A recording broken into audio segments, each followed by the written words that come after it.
I'm already.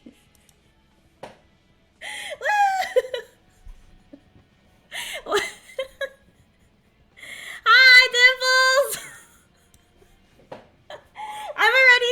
I'm so excited and so embarrassed at the same time. I'm ready. It's gonna be a good it's gonna be a good time, I think. I hope. Hello, Nikki, how are you? So it's just gonna be a bunch of me. It's just gonna be me gushing, so I don't even know, man. Old man Old man Z. Okay. Old man Z. I'm just letting you know there will be spoilers. It's not like super like detailed spoilers, but I'm gonna use some screenshots and they're gonna spoil some things, especially on the first slide. But I don't know, if you do stick around, hopefully you'll forget.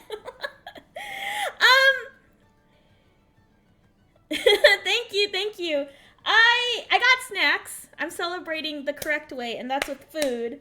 But I just had I had a class that I was in and a panel that I was moderating. And I felt so, what's that movie? Not Born Identity, the other one? Minority Report. I felt so Minority Report. I was like, pew, pew, pew, pew, pew. Anyways, so that being said, I did eat some of my snacks already. And then I drank, anyways, I'm just gonna show you. I have this apple drink. Oh, it's all green screened out. Anyways, it tastes like apples and is very good. I also have Calpico White Peach, even though the mango one is the best.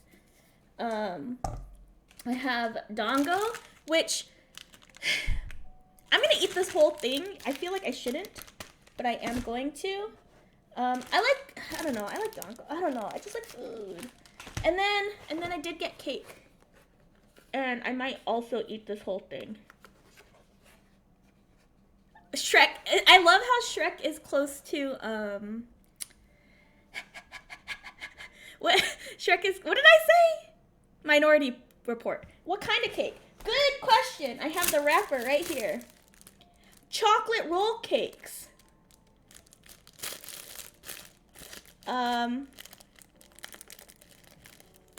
It says serving size 1 piece, but 1, 2, 3. There are 5 pieces, and I might. Oh, I could do this. Hello? There we go. Oh, no. Stop that. Oh my gosh, I'm gonna drop it. I got cake! Library Fairy! Please don't drop it. Please don't drop it. It's a roll cake. I'm gonna eat the whole thing. I'm not even gonna put pieces on the thing, but anyways. But I'm excited and I'm nervous and I don't want to say how much this is. This is mostly for a bit, but whatever. I don't know, man. I don't know what's happening. But I'm excited. I'm embarrassed, but cringe culture is dead, so it doesn't even matter. But I do have a presentation. It is, let me see. Oh, 54 slides. Did I say 54? Oopsies. Thanks. Brian! Thank you for the sub. Wait. Brian, happy birthday. It's my baby boy's birthday. Not the shark, though. I love the shark, though. The shark is the best. I was about to drink this. Thank you so much for the sub. Here are some bubbles for you. Close the cake and my drinks. Woo! Ah!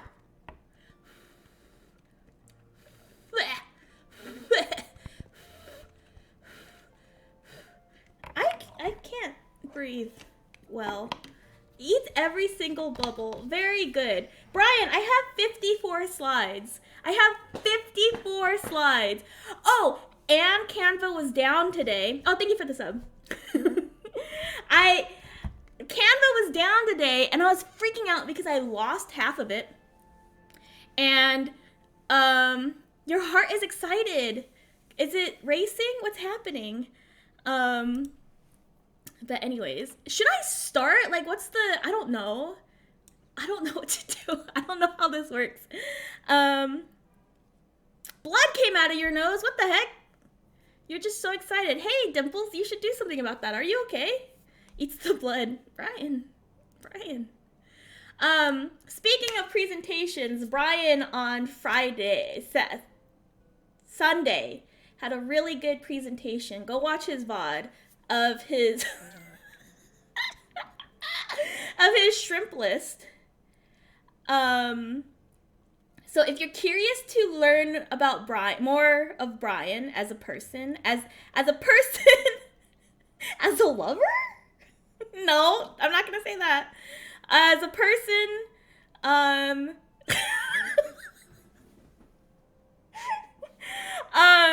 go check out his VODs. Just learn about him. As a person or as a bubble vampire or a blood vampire. Whatever tickles your fancy. Because there's a lot of fancy tickle in his slides. A bubble pyre. Yes. Anyway, so thank you, Canva. Stop using Canva. The servers were stinky today. I'm just kidding. Canva's a great resource. So I even have, you can't see what I'm seeing, but I do have like notes on the side. So I can go in depth. When I get really into something, I spent, like when I first started making this PowerPoint, I was like up until 4 a.m. and then I had like work at 8.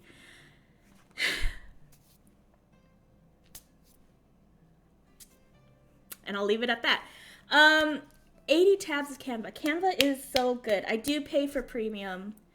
It's just worth it. Hashtag worth it. All right, so I'm gonna start.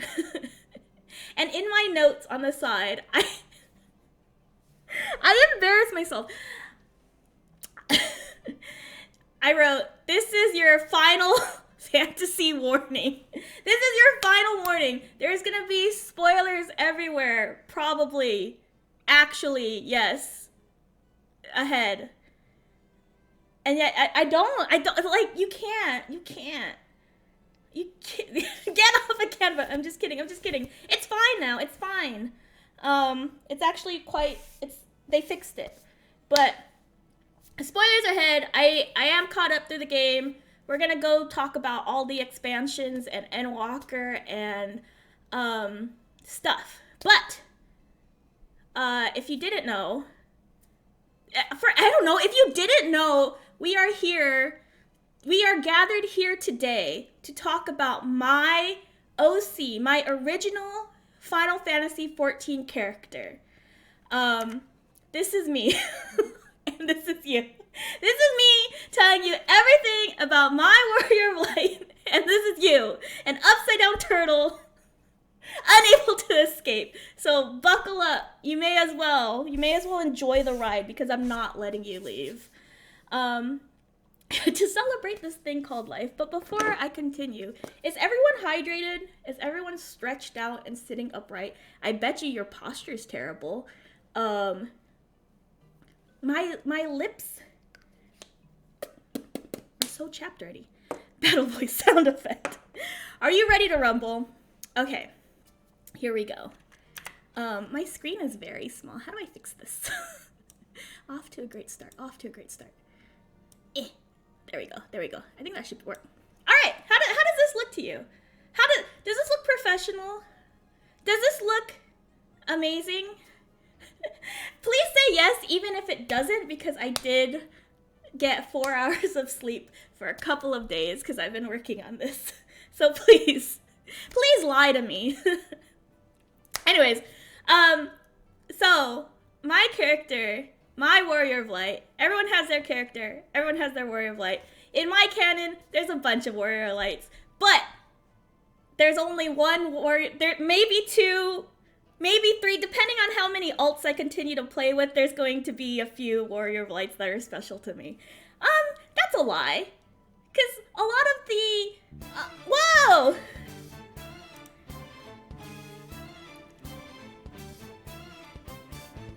Oh, thank you for the gift subs!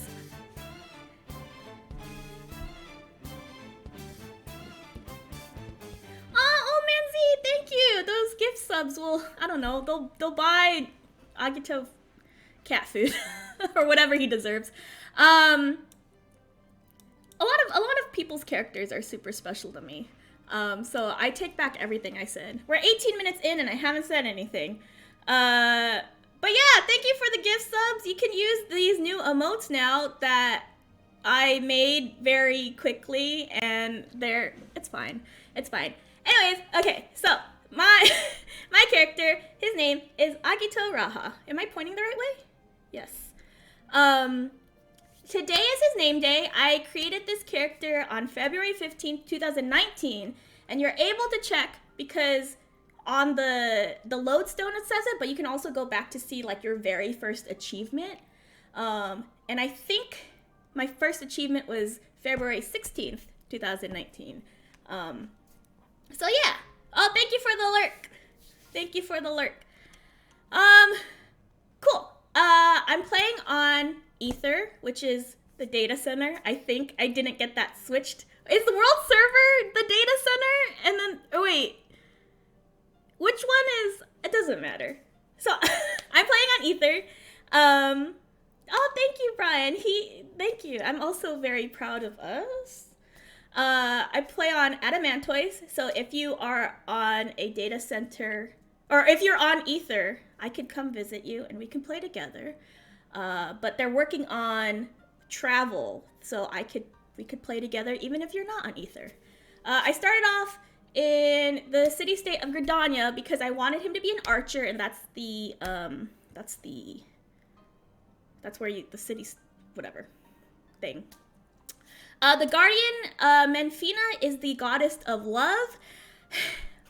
I don't remember exactly why I chose that, but I think just because Valentine's was yesterday, and then I made him 3 years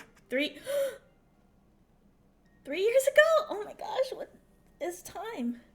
So I just picked the goddess of love. It was a little bit like fitting. I'm in the free company Asterians. More on that later, so remember it. Don't worry, you won't be quizzed. And then Immortal Flames, I picked because in Ul'dah, when you travel there, can you hear music in the background, by the way? When you pick the Immortal Flames, let me turn that up. There we go. When you go to Ul'dah, it's like right there. When you go to the other city-states for the other grand companies, you have to walk a little bit, and I am a very lazy player. I don't like walking. Even in games. I hate backtracking in games. And so that's why I picked that one. Okay, cool. I can actually make that even louder. No, Google, I wasn't talking to you.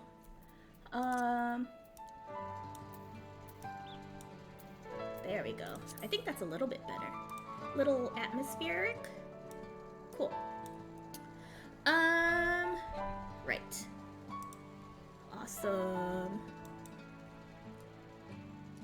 Making sure my windows are good. Cool. So yeah, so that's him in a nutshell. That's like the basic of the character that I made. But to get into like the nitty-gritty, why I named him the way I named him is because half of it was a name generator and half of it wasn't. I remember trying to kind of just flip through to find out what sounded cool, and I got something Raha. And at the time, I was like looking up naming conventions and stuff like that. The apostrophe A and the apostrophe like TO and stuff like that. I learned that that was like a thing, and so I was like, oh, I'm gonna name him Agito because there was Final Fantasy Agito 13 that was like a thing at the time before it changed to Type 0, and like, I don't know, it's just a very like RPG word, even though it's like a Latin thing.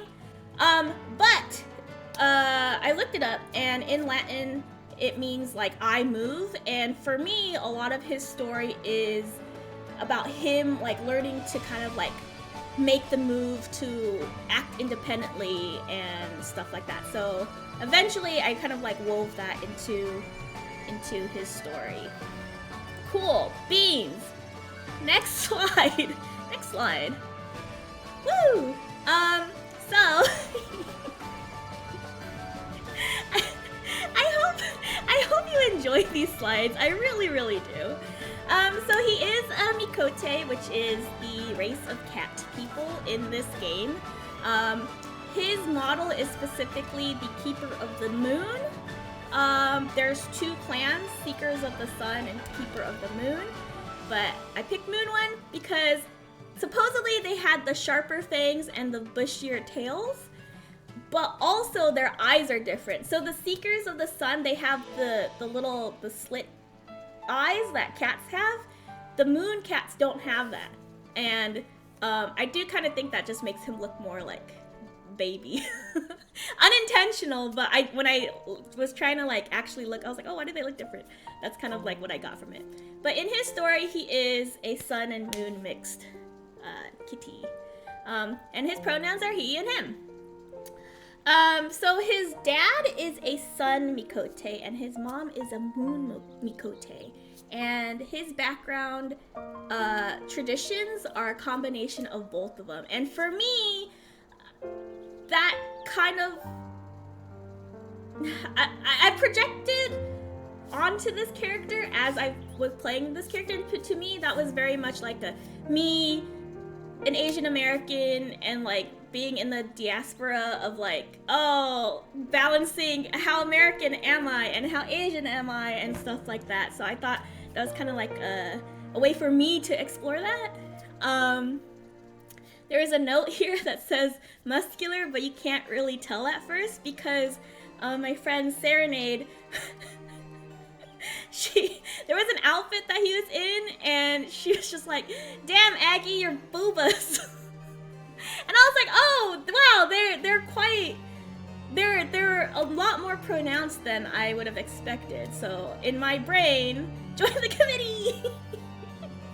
So in my brain, like underneath like his clothes, he's actually secretly buff, but it doesn't like show. There are people like that who it just doesn't quite show, you know?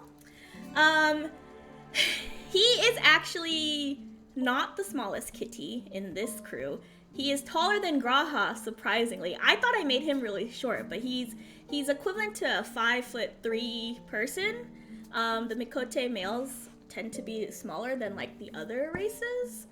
But I guess I didn't turn that thing all the way down. Maybe I did, I don't know. But yeah, and also his facial markings, those are also optional, if I remember right. He looks soft and then flexes and then pops off a button on his shirt. And then just spends time trying to look for that button. So yeah, so the face markings, I don't remember if this is like a canon thing or if this was like a headcanon thing, but I've adopted into my headcanon, is that the facial markings are actually kind of like birthmarks, and the older you get, the darker they become. So as a mature adult male Mikote, his markings are quite dark. I'm tired already. So my general idea of Agito as a person / character, it's the reason why I'm a little bit embarrassed is like talking about him like he's a real person. I am not. I know he's fake, but whatever. We're not here for that. Cringe culture is dead. Anyways, so his character, he is real. So my idea of this character is that he does not speak. He's very expressive, very touchy. He speaks through a lot of like nonverbal ways of communication. So he whistles and he clicks and taps things and knocks things and points at things and gestures and is just very expressive and like will like touch. And this is because when I first played the game, I was so scared of typing in chat. I like did not want to type in chat. When I first played this game, people would talk to me in chat and I would log off. and it took me years to play this game because every time I played this game and someone would send me a tell, I would just go nope and log off. There was one time someone I was wearing the, what are they called? It was like the leather harness gear, and I was just like so scared and embarrassed. I don't even know why. It was just no shirt, no pants, just like this leather underwear with like belts everywhere and like running through, and then someone sent a tell that was just like, oh, nice outfit, and I just logged off. I was like, I cannot handle this. And so I kind of used that for his character. That's why he doesn't speak. Yeah, pretty much. That's what happened. Because, like, people are super helpful in this game. And thank you, Nobu. It's his birthday today. Can I just say I have similar issues, and you have helped me to become braver at talking in this game. Honestly, it just takes getting used to. I think that's a common thing that a lot of people experience. Which is weird because, like, I'm a very extroverted person and, like, I'll talk to people. I'll go up to, like, random people. That's a lie. I don't have trouble going up to people to talk to them. And so for me, it was, like, really, like, weird to experience that in this game of, like, basically to experience the MMO part of this game. But, oh, now I don't care. I was like yelling things in chat the other day, and I'm wearing like a maid costume now. I, as in Agito. You still need to update the shrimp list for Brian. He is an angel. He is an angel. Oh. Good fun, good fun. Now I go into chat and I'm like meowdy y'all, and like I don't know. I was talking about someone's Crocs the other day because someone was just like, someone has a macro that like when they use a move it says like putting Crocs into sports mode, and then I just sent them a thing which is like what does that mean? I don't even remember. Oh. Anyways, so yeah. Oh. So yeah, that's why he doesn't talk. And there was like a lot of different reasons I was playing around with as to like why, and it started off with him not really like it was like anxiety issues, kind of just like similar to like me playing, like having those kinds of issues or something. But then eventually when I was like learning about this game and the lore more and like actually kind of absorbing like what the calamity is and stuff like that, I was like, oh, it's going to be due to an injury, because I listen, I watched Free and I wanted them to drown. They're fine. In Free, they're fine, but like that was my thing. I was like, when do they all drown? In number 24, this isn't a spoiler because it's the first episode. I'm like, the main character in number 24 gets into a car accident. I'm like, okay, now we're talking. Now we're cooking with fire. I just like the stakes. The stakes. You know what I mean? And so I was like, okay, so his thing is gonna be due to an injury. Honestly, I don't know why, but some people were shouting it one day. Yeah, we'll find out one day. I like steaks. I also like steaks. But yeah, so his whole thing about not talking is due to an injury. In rare cases, he can talk because one time the first time I went ziplining, to get off of the platform, they tell you to walk off the platform.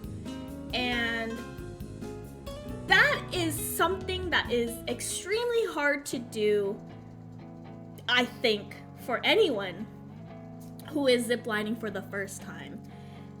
It's easy to jump off, and it's easy to slide off. But there's something in your brain that just makes it hard for you to walk off a platform. And so I remember struggling with that so hard, even though like I knew I could do it, even though I knew it was safe, even though like I was strapped in and there was like padding everywhere. It's just walking off was so hard. And so I kind of projected onto him, and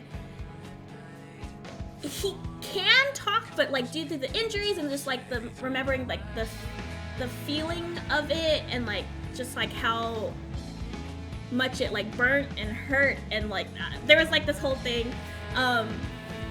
He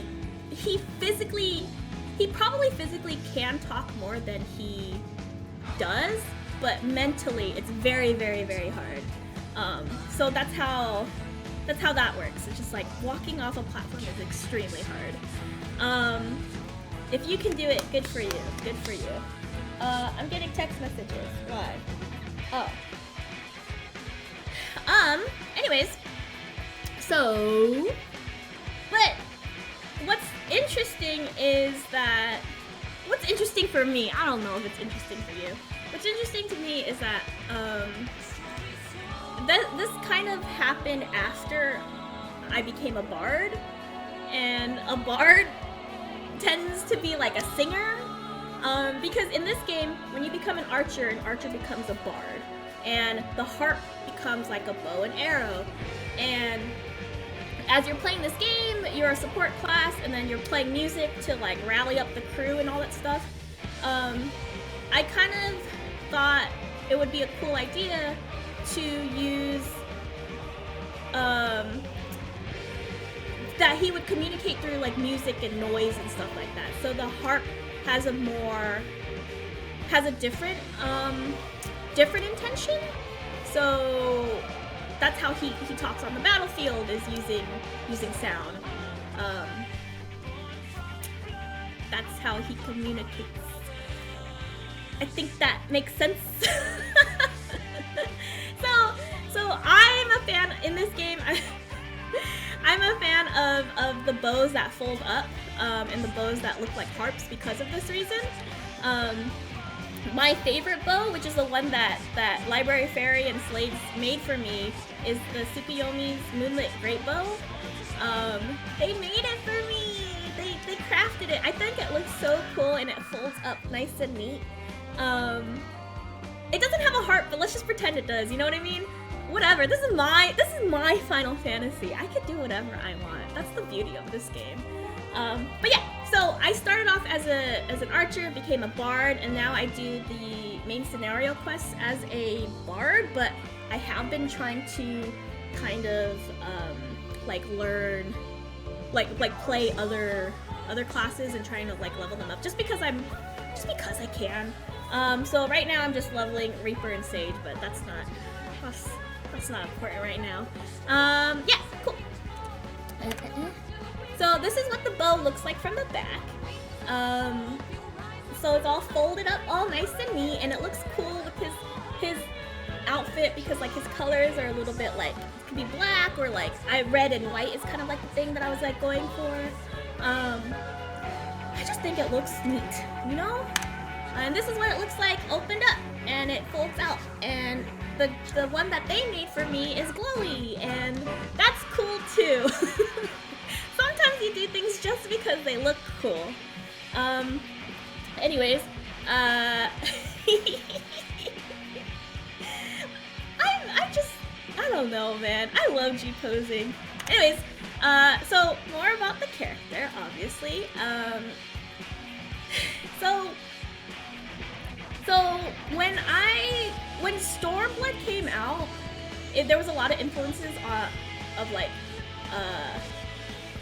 East Asia stuff. So like Kugane is obviously like very Japanese, but then I found out that there was like a lot of like Southeast influence, especially with like the like all the people of the steppe is very, I think they said it was like Mongolian, and then I saw an item that was a Vietnamese dish called, and it's a food in-game, and it's called bun sao. And I was like, wow, they have bun sao in this game?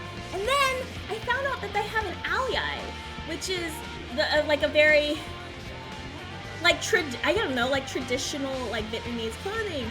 And so I was like, bun sao and aoyai, that's interesting. And then they had like the hat and like everything.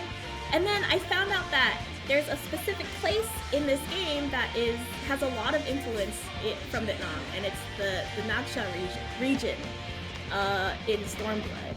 And also Slades and Library Fairy made me that, so thank you for that also. It's like one of my favorite things. It just goes with everything. The alii in this game can be worn by male characters or female characters. In the design itself is a little bit more similar to like the female version, but whatever, it's unisex. Doesn't matter. Nothing matters. Song of Oblivion. But yeah, so there isn't actually there isn't a lot of evidence of the Mikote races in Othard. There's not a lot, but they do exist, and there's like some that show up in the Bazia stuff. But again, this is my Final Fantasy. I don't care that they aren't there. They're there in my brain. You know what I mean? You know what I mean? But yeah.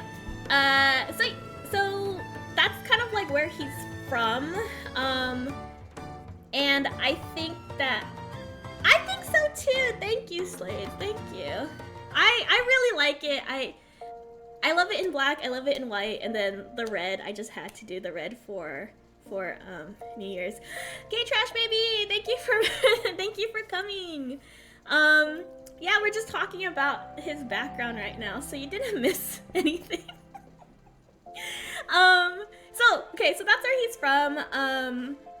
And then currently the music that you're hearing, I'm actually in my apartment in the game right now, which is located in Lominsa. And but just because of the events of the game and like just playing, I got super attached to Ishgard. And so in my brain he visits a lot in Ishgard. Aetherites are a thing in this game. Teleporting, why not? You know? But yeah, so before the events of the Calamity, about like 7 years, I could be getting the timing wrong because I actually don't know when like the Garleans like invaded what, but I just know Naksha is not a thing anymore. It's like totally taken over and like whatever. So in my brain, it's 7 years before the Calamity, so he was quite young. And then after the Calamity stuff happens, kind of just wandering around like the Black Shroud area for a while. So before, his family was like very like nomadic and stuff. Very, very like a tight-knit family. Didn't go into like the city a lot. Didn't have friends. It was like family was kind of like all he knew. And then they fled to Eorzea, and that's kind of like my whole like learning the this is a very vulnerable thing for me because I realized that I've projected so much onto this character. But like hearing stories about my parents and how they fled from Vietnam to here, it kind of influenced that, and so yeah. Thank you, Brian. These pictures I had already taken. There's only one picture that I took yesterday, and it was just to update for an update picture. But yeah, I take a lot of pictures in this game. So many pictures. I have to agree. I totally agree. I totally agree. Oh, thank you. It's very silly, but I'm proud of it. Thank you, Canva. So anyways, yes. But because Naksha, I don't really know what it's like in this game because it's an area that's like not explorable or anything like that. I kind of just like thought that maybe he could be like culturally influenced by a bunch of different cultures in Othard. So that's kind of just my my explanation, as if things don't make sense, it's just because it's taken from here, taken from there. That's just kind of my thing. But yeah, so Naksha, Doma, Dalmasca, and then as well as like the cultures from being a Seeker of the Sun or Keeper of the Moon, kind of Mikote. He has 3 older siblings and 3 younger siblings, but he's the second and the baby boy. He's the baby boy and he's the second boy. And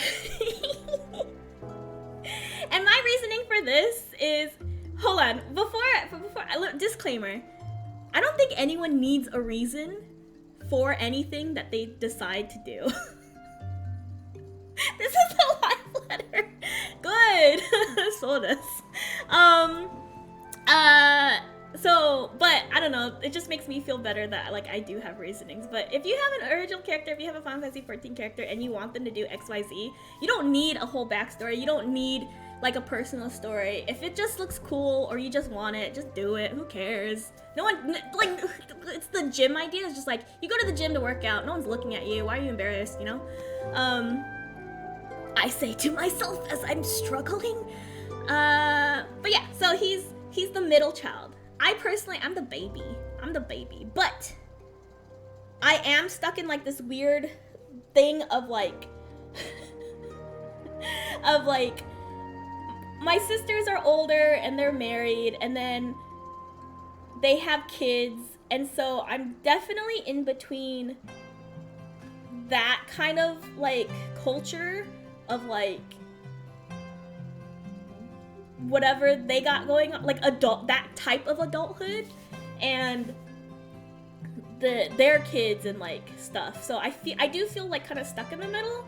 And so for me, it kind of just made sense that he was very much in the middle, where he has like 3 older siblings and 3 younger siblings. His older brother, because of the naming conventions, is also an Agi, and he's Agi-a, and then Agito is Agito, because To is the suffix for the second born male, but all these sisters have the mom's name as their second or last name, which means that both him and his brother share the same name as his mom. That's just kind of how Moon Mikotes work, which I really like, because that's how Maihan works, you know what I mean? My name is Maihan because the name Mai is a maternal name. So all of my sisters were Mai something.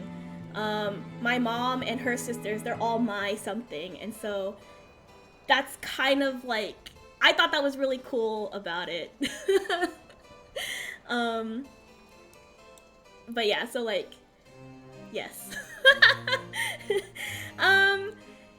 So in the before times, I hate using that now. I can't say that now. It's weird. But he and his brother used to be like the main hunters. Like I don't know, his dad is off doing male Makote thingies and like whatever. They're just very nomadic, and they're very nomadic. They roam around a lot, and they settle in places like chunks at a time. And so him and his brother, they were like the main hunters of the group. And then they got into some trouble because I freaking love drama. And so his brother got injured really, really bad. And so his brother couldn't hunt anymore. And so his sisters kind of took over. And so his older sisters, they're twins.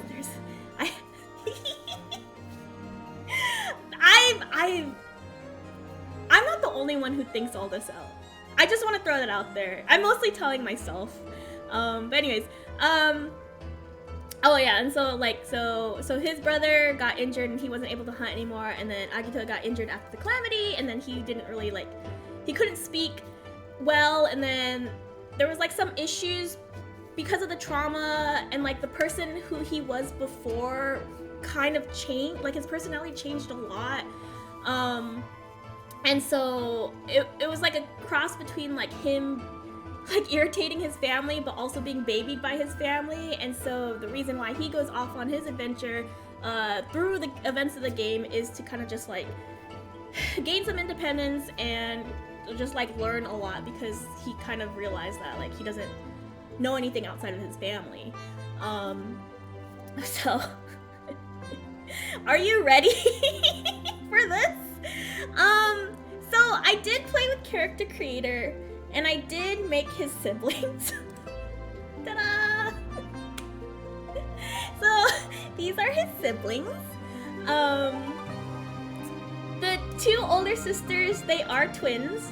And he has 3 younger sisters, and he's really, really close to he's really, really close to Risi, who is the one that's like closest to him. This would probably the one that he projects a lot of like, cause Gay Trash Baby's character Risa, they're kind of like what would you call that? Found family siblings? Like, they see each other as siblings a lot, and for him, she's younger.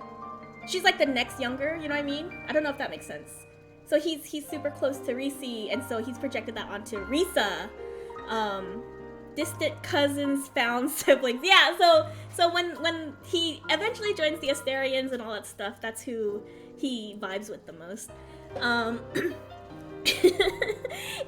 this, I don't think you can tell in this, but so I have a reason why he has a lot of red around his eyes, and that has to do with him being a hunter. And what it is around the eyes, it's like makeup, but it's more of a stain. And there's more like superstitious reasons behind it, but because his older brother stopped doing the hunting, you don't see the red behind his eyes as much anymore. And because his older sister started to do the hunting, you'll see the red around their eyes. That's kind of like what goes on with that.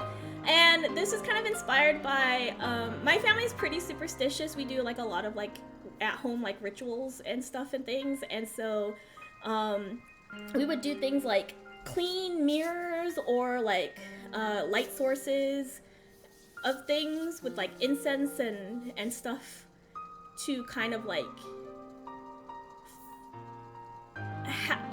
the example would be like if you got a car for the first time, you would clean the headlights, because that's like where your car would see and protect you kind of thing. And so that's kind of like the idea. I'm so stuck. I'm like into this game so much, and his I don't know, everyone loves their characters, so I don't even know why I'm not saying it like, oh, I'm special, but so I think just because like white-haired cat people in this game is common. Well, I'll see a lot of characters running around being like, oh, that's his sister running around, that's his brother running around. So there are other player characters that I will sneak a picture of, and I'm like, oh, that's his brother. He's visiting him in Ishgard and stuff like that. So this is an actual player character. This isn't an NPC. So whoever's character this is, thank you for letting me. Yeah, not even letting me. This person does not know. This person does not know that they were a stand-in. They don't even know, and they're never gonna know. What up, Big Four? Your character is your own and unique, and you're well within your right to white hair. It's true. Why give me the option, you know? And now they're in the slideshow. I'm gonna find them. No. So yeah. So there's like a cat. A white-haired cat girl NPC. I forgot where, in one of the dungeons, and I'm just like, that's his sister. So GameStop cousins. You drive by Jeepos. Yeah, I do. I'm just like, gotta take a picture real quick. And actually, the reason why we made it so that his brother was in Ishgard, was it because Sage came out, or was it because there was like another NPC in Ishgard? Anyways, his brother got injured, and so now he can't hunt, and he's just like, forget this, I'm gonna go out and do other things. So he's gonna go to the most like racist place in Ishgard and work there as a secretary at one of the Healy places there. I don't know, that's just how it goes. GameStop. Yeah, oh, I forgot to add that to my slides. I'll remember that. When we get there. Anyway, so thank you, random player characters that let me sneak pictures and pretend that they're his siblings. Teehee. So yeah, so this is his brother in Foundation in Ishgard, and he visits. Oh, that's the thing. The reason why he hangs out at the astrologium. What is it called? It's the Healy one. It's the Healy place. The reason why his brother works at the Healy place now is because he's trying to research how to cure his injury because he's so self-conscious about it now. That's his thing. How are we doing? How's everyone doing? Are you hydrated? Are you sitting up? How's your posture? Gay trash baby, I know your posture ain't good right now. I don't know why I called you out. I don't know why I singled you out. I'm so sorry. I'm sorry. Okay, moving on. So yeah, just more stuff about him. Here is his stats. We're relaxing. Good. I'm happy that you're relaxing. It makes me happy that you guys are relaxed, even though I'm like shouting into the mic. Thank you for the hydrate. Bug boy.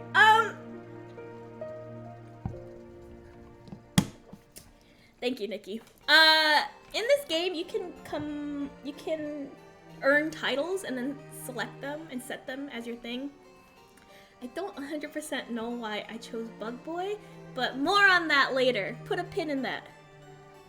Put a pin in falling to sleep to bedtimes. Yes, good. To bedtime stories. Good. So here are his stats again. I have 7 level 80s, 1 level 90, which is the Bard. My highest crafting classes are Culinarian, which is cooking, and Fishing. No one is surprised. I tried to do everything. I'll get there eventually. But let me just read down this list. So he's nonverbal. He can rarely speak. I told you about that. But the Scions are very patient with him. I think Yashtola is the one who like kind of gets him the most, aside from like Alphino. Thank you, Glasser Monica. Welcome. I'm so excited that you're here. Everyone's just having a good time. Hopefully, I think, maybe, I don't know. We'll see. He is very resourceful. I said MacGyver-esque because he can kind of just like put things together. My whole inspiration for this was because I watched my dad catch lizards with a stick, and it was the most amazing thing that I've ever seen. We were in Hawaii, and it's not like a stick, but it was a very like maybe like a stiff grass. I don't know. It was like it's stick-like, but you can like kind of like fold it. So he looped down a little hole, like a little hole at the end of the stick, and he just went, watch this, and he like whipped it, and he caught the freaking lizard with this stick thing that was like this long. And I was just like, first of all, ew, that's gross. Please don't put that lizard anywhere near me. I'm scared. But secondly, like, what the heck? And so my dad's kind of like known to do that, where he'll be like, he's inventive in the way that he like fixes things or like comes up with things. And so that's what what up, Doc? Your dad is Xenos the lizard. A test of your reflexes. Oh man, dang. So yeah, so that's my inspiration for that.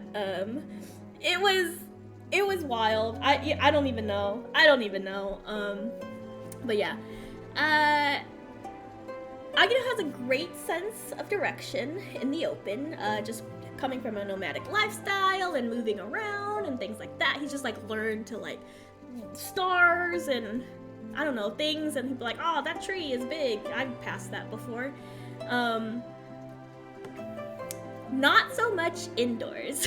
So anything indoors, in cities, in caves, anything he gets super lost. And that's because the player also gets super lost when I'm in.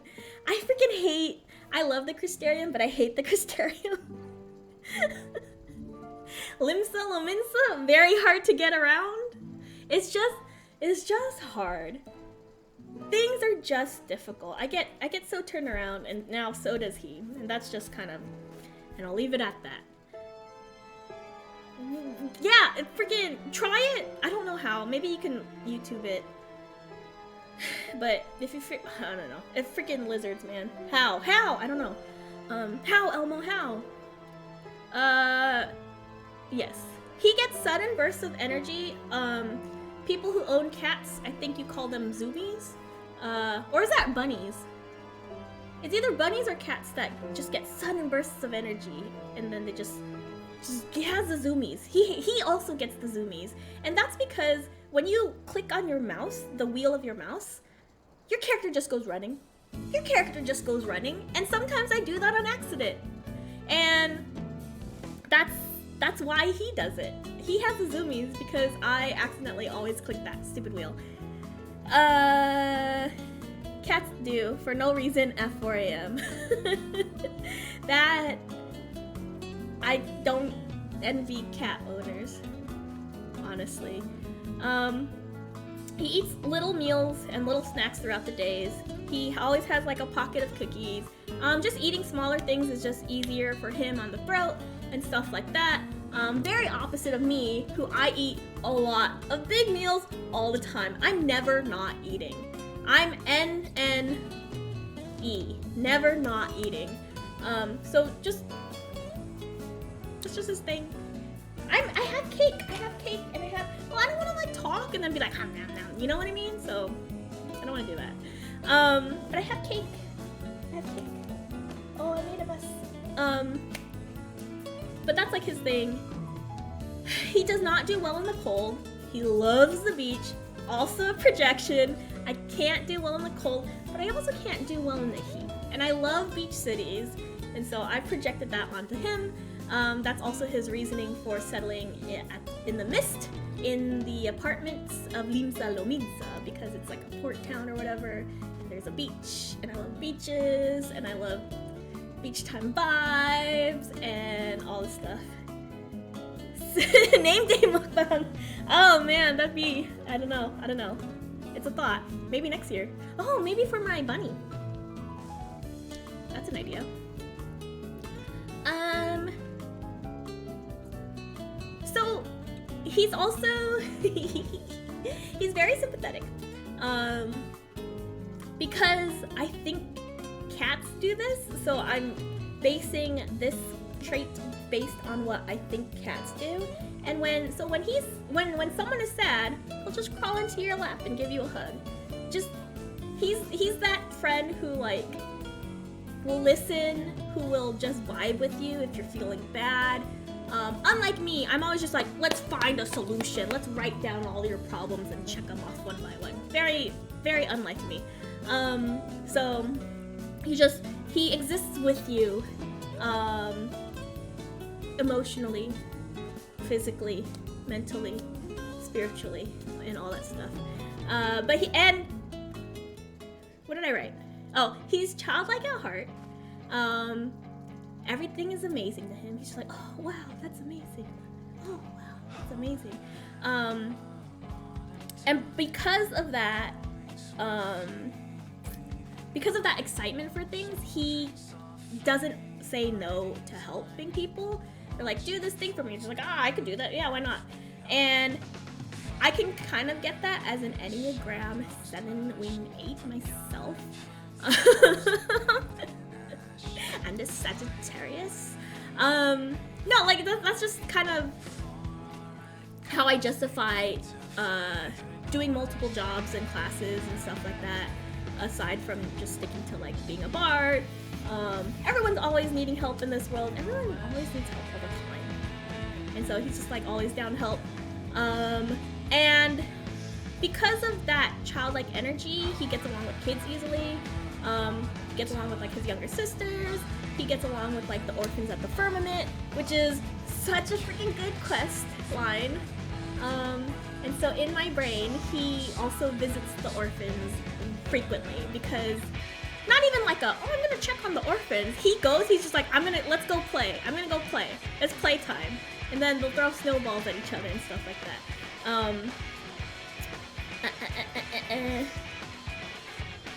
So, okay. I don't know why I wrote this. I wrote that I spent a whole week doing triple triad, and I don't know why.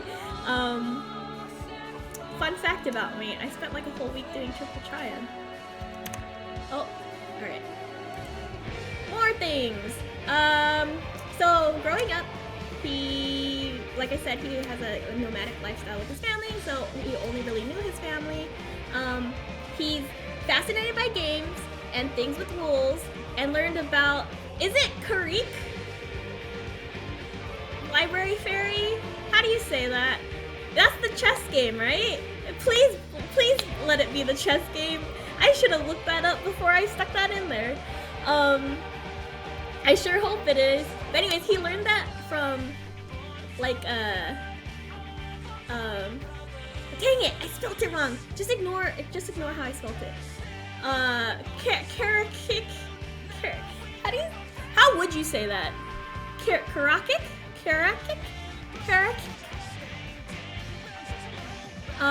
Anyways, so Library Fairy's character Sternriel, he learned that from her, and now he loves it. It's like his favorite thing in the entire world. He just doesn't understand it, and because he doesn't understand it, he's really committed to like learning like the rules and stuff like that. He's very tactile, very good with his hands. Like I said, my dad caught a lizard with a stick. Harakik? Is a K silent? Oh my gosh. Harakik. I love it. So he's always building snow people with the orphans. He's just good at with his hands. Harakik.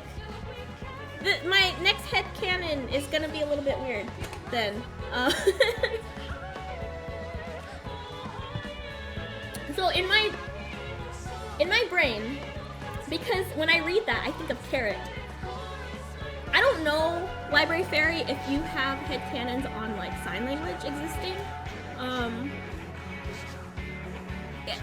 At least in Sternriel's area growing up, but I'm thinking if they didn't have a sign for Harakik, what if they used the sign for carrot now because of him and her? And he keeps signing carrot because he wants to play, but he doesn't know what the sign would be other than straight up pointing at the board and the pieces. That's something, I don't know.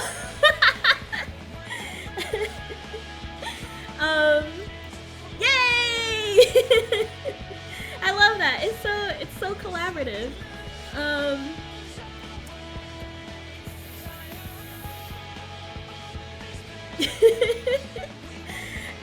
By the way, because of just like how he is and like just how he absorbs things and how he communicates and all that stuff, he's become really dependent on the Scions / the Asterians. The Asterians are a lot of people in chat, so like Nikki, Gay Trash Baby, Slades, Library Fairy, Docta. I don't know if there's anyone else, but that's the Free Company. And for me, our recent discussion is that a lot of the Scions can be replaced by the Free Company. So just depending on whatever I'm imagining, you know, Agito's either really super attached to the Scions and or the Free Company, but in a situation where the Scions do exist, he's especially dependent on Alphino, who, just because of Alphino as a character, just very like observant and really good at communicating, he does a lot of speaking for Agito, but not even like speaking for him in a disrespectful way, more like helping him, like helping to be the translator, basically.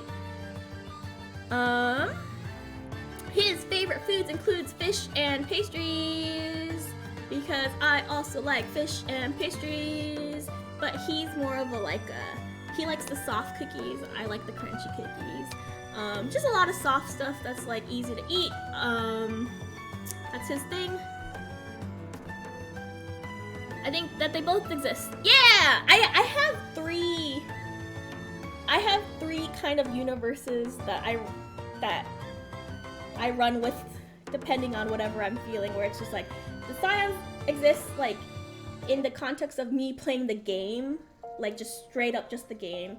The universe that exists where it's the Scions and the Asterians, and then another universe that exists where it's just the Asterians replacing the Scions. And it's just like whatever I feel like at the time.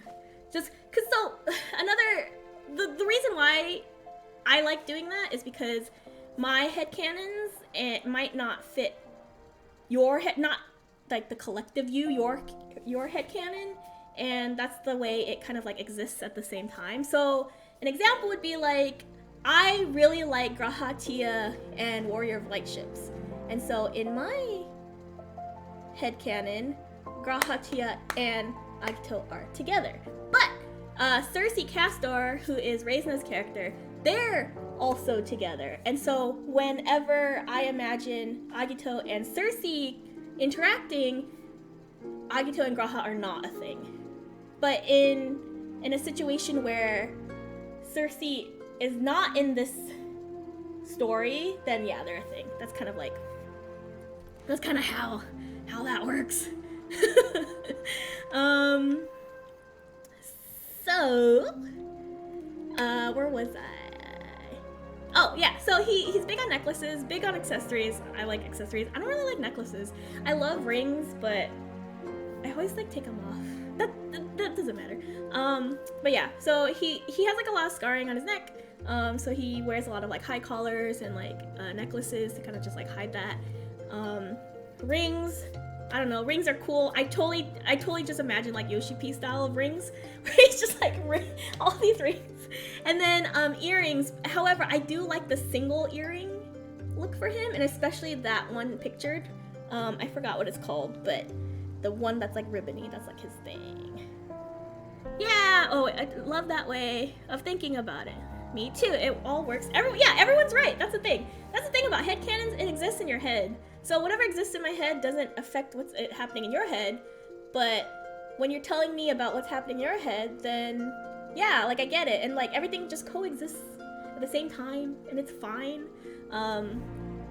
So that's kind of just like how I kind of like approach stuff about like original characters and RPing and like all this stuff. It's just like everyone's right.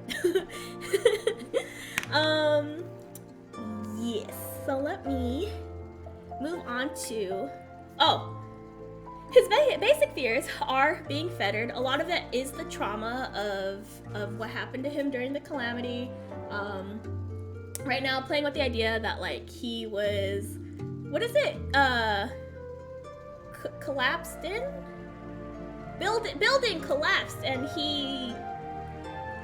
not a good time. That's kind of the thing. That's part of it. The other part is that gestures and like all this stuff is part of how he communicates, so being feathered kind of takes that away, so he's like being silenced even further kind of thing. There's no wrong in teamwork. But yeah, so that's why he doesn't like being feathered. He doesn't super like crowds. He's okay with crowds like if he's like in the city and everyone's doing their own thing, but he's not really big on crowds if everyone's there for the same reason. So you know that part in Heavensward when they were like, oh, the dragons and the people, and then like Nidhogg comes and they're like, oh no, what's happening? That was not a good vibe. So if it's like a big party, that's not his thing, but if like he was like at a mall, it's fine. Just his thing. And then just like overall feeling like helpless. Part of the trauma, just part of like his personality of just wanting to like help people and things like that. His love language, jizz, are acts of service and physical touch. My love language is making memes for merchandise and sending it to you. That's mine, if anyone cares. Moving on to character influences. So when I started playing this game, when this game came out, I picked it up, I think in 2017, or I picked it up when Heavensward came out, and I didn't really play it because I kept logging off when people were talking to me. And then in 2019, when I made Agito, that's when I really started to like jump in there and get real stuck in there. But when I made him, I didn't like come up with like a backstory or anything. I just made like a character that I thought was cool. And then like as you play, I feel like the personality kind of comes through as you play. You get like different dialogue options that kind of like kind of pick your, or persuade like how your character would react and things like that. And then it really started to develop more when I reconnected with everyone from the FC, and like we were just like asking our character questions and things like that, and that's like when his personality started to develop, and that's when I really started to enjoy the game a little bit more. And so at the time, I didn't have any influences that I was conscious of, that I was just I wasn't like, oh, I like Cloud Final Fantasy VII, so therefore Cloud Final Fantasy VII personality is in my character. I didn't have that consciously, so I was kind of thinking, because there was like a meme going around, it's just like, who are your Warrior of Light influences? I was thinking about it, and I was like, what are personality traits of characters that I do like, and does it match with Agito, and subconsciously kind of like connect that way. And so, no, why would he hate Crystal Bear's dimples? Huh? I don't think anyone should hate Crystal. Freaking, is Docta in here? I've convinced Docta to give it a chance. However, whatever that means, watching it, playing it, absorbing it, eating it. I don't know. Dimples. How dare you? See? Doing the Lord's work. Anyways. But yeah, like some of like developing like a character's personality, I think like I said, it is projection. It is like from my own personal experiences as a person, my experiences as a player. Also, I'm sure it's like some of it is like that idealism, like what I would want to be, because it is my Final Fantasy. So I'm sure there's like things like oh, he's this way because I wish I was like that. And then subconscious thoughts and stuff. But as I was thinking about these characters, as I was thinking about like my character, Agito's personality traits, I was thinking about characters that I like that share them, and so these are the characters and 2 YouTubers. So Haruto from Heart no Kakurega is a very that is a BL novel, and the main guy falls in love with him, and the main when the main guy is talking about him at work, everyone thinks that he just got a puppy, and so that's kind of like where that comes from, where he's a cat, but he's very puppy-like. And Risa, or Gay Trash Baby's character, has called him her little older brother. He's older, but he gets treated like the little brother a lot. He's very much like he's back there and you're like, he ordered no pickles type of person. So that's kind of like where I got that like those kinds of characters I like. The protagonist from Persona 5, of course, is someone that I think looks really, really cool. I love the design of the Persona 5 character, but I don't think he's actually that cool, if that makes sense. And I think Agito is similar, where it's just like a lot of the clothes that you buy at the Final Fantasy XIV store and things like that. A lot of the actions, the emotes, kind of make him look cool, but he's not. I don't think his personality lends to someone who's just like cool, if that makes sense. I think Seishin, Slade's character, is a character who's just, he's cool. I don't know how to explain that. It's such a subjective thing. He's as cool as he can be given his name, kind of like that. Where that's exactly the vibe. Where it's like, oh, who's this cool character? What's your name? Hydro Flask. That's not very cool. And I think that's the best way to describe it, Dimples. Thank you. Oh, so he is. So a good example also would be like, you see a character like Persona 5 guy, and you're like, oh, he's a cool character, but the personality is very much like Mob from Mob Psycho 100. It's just like, everything is great, I don't know what's going on. So he he is naive just because he lacks a lot of experiences. He's innocent because he lacks a lot of experiences. He's not the type of... He's not very vengeful. He's not very, like... Unlike the player, he's not very vengeful or spiteful. He doesn't get irritated super easily. So that's kind of like where that comes from. Makoto from Free is also just kind of like, Makoto from Free is my favorite Free character, and he's just really nice, and he's also an example of someone who like looks very cool, because in Free, Makoto is like the backstrokes guy, and he's very big and broad, but he gets very scared very easily, and so that's kind of also the vibe. So he's just very sweet, very caring, and I guess like surprising in his appearance. Miss Yeah on YouTube, she's the one on YouTube who like cooks at her desk, but using like, I don't know, she uses like a hard drive to cook bacon, you know, like that's the kind of the video, and I think that's Agito. That's the MacGyver-esque of it, and like if you watch her videos, the vibes is like, she seems very like serious, but you can tell she's like having a good time. Just very creative overall. Seishin thinks that Agi is cool. Oh, that's so nice. That's so nice. He really isn't. I love considering his MacGyver vibes. Whip those lizards, right? Freaking lizards.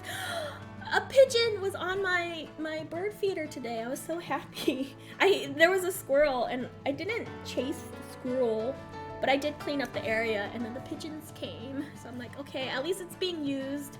I'm not mad at the squirrel anymore. If the squirrel wants to eat the seeds, then it can. I just want it to save some for the birds. Masaru also from YouTube is probably the exact vibes. If you watch those videos, I think you'll kind of understand Agito a little bit better. He's super knowledgeable about stuff that he researches, obviously, so so that one week I was doing Triple Triad, you can bet that Agito was an amazing Triple Triad player. At the same time, I don't know, man. Just, what is this? Squirrel voice. Excuse me, the birds wanted me to ask if you might add some bird seed for the feeder. Oh no! I think I need to change the water. I'll change the water tomorrow. I'll do that for you birds and the squirrel. So Masaru as a YouTuber, like his YouTube titles are like, I ate this last time and got poisoned. Now I'm trying it again. Or a comment under Masaru's video was, this man knows everything and nothing at the same time. And it's very good. He's a marine biologist. He moved to the islands to become like a fisherman full time. He's very interesting. He knows if you don't like like cutting fish or like dissecting things, don't watch. But he's very like, this is the dorsal fin and this is this and blah blah blah blah, and then he eats it and he goes, that wasn't very good. So that's kind of the same vibes. And then also influenced by an actual cat, but what I think cats are like, because I've never actually owned a cat. Makes noise to communicate, kind of a troublemaker, a little bit of a piece of shit, but you still love them, and jumps on all the things. That's kind of where that is. Yeah, Culinarian and Fisher. Why does that remind me of you? Hey, what are you trying to say? Dimples. Oh man. Basically cats. Yeah, right? That's everything that he does is just basically a cat.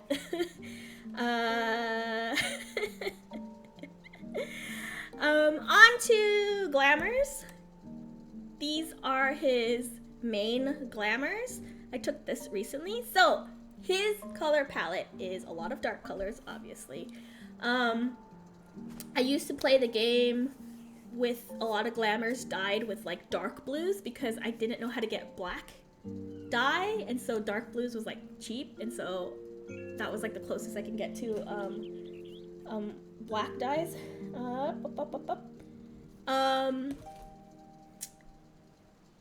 But then I found out how to get black dyes, and so now I changed his color palette to black, and then just a lot of dark colors. I just think it looks cool. I just think it's neat. But however, after Shadowbringers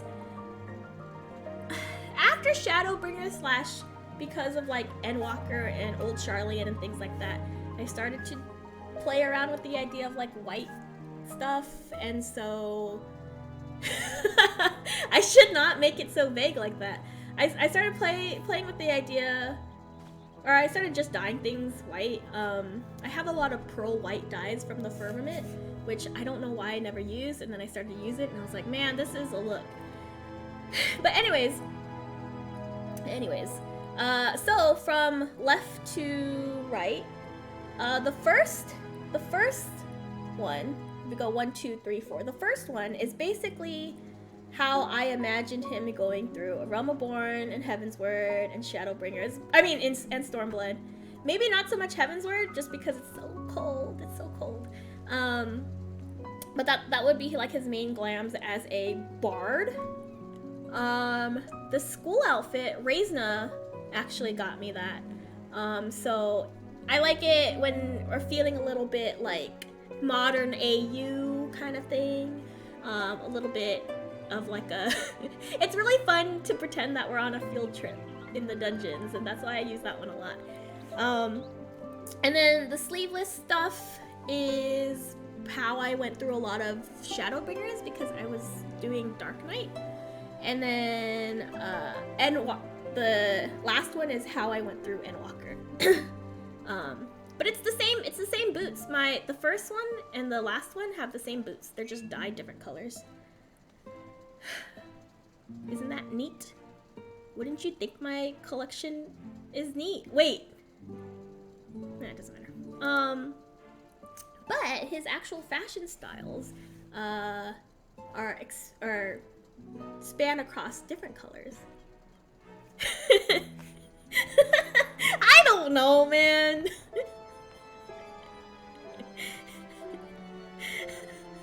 It rhymes. I don't think.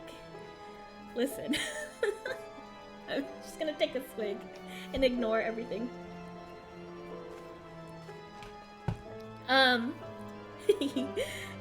Anyways, so I love the red and the white. It's like the red eye makeup, the white hair. So I started doing more red and white. The samurai gear that is not pictured here is like red and white. Red and white is his thing. I think he looks so good in the old Charlian, like old stinky foreign people kind of thing. His glam is so tech wear, right? I like it too. It's, you know, we're going to space. I can't go to space without covering my arms. It's cold up there, you know? Yeah, but anyways, a lot of dark blues, a lot of blacks. I love the sweater. If I can dye it, I will generally dye it black. That's just, maybe that's a projection of me. I wear a lot of black clothes. I don't even like, my favorite color is pink and I love rainbow and glitter, but I wear a lot of black. It's just easy, it's easy.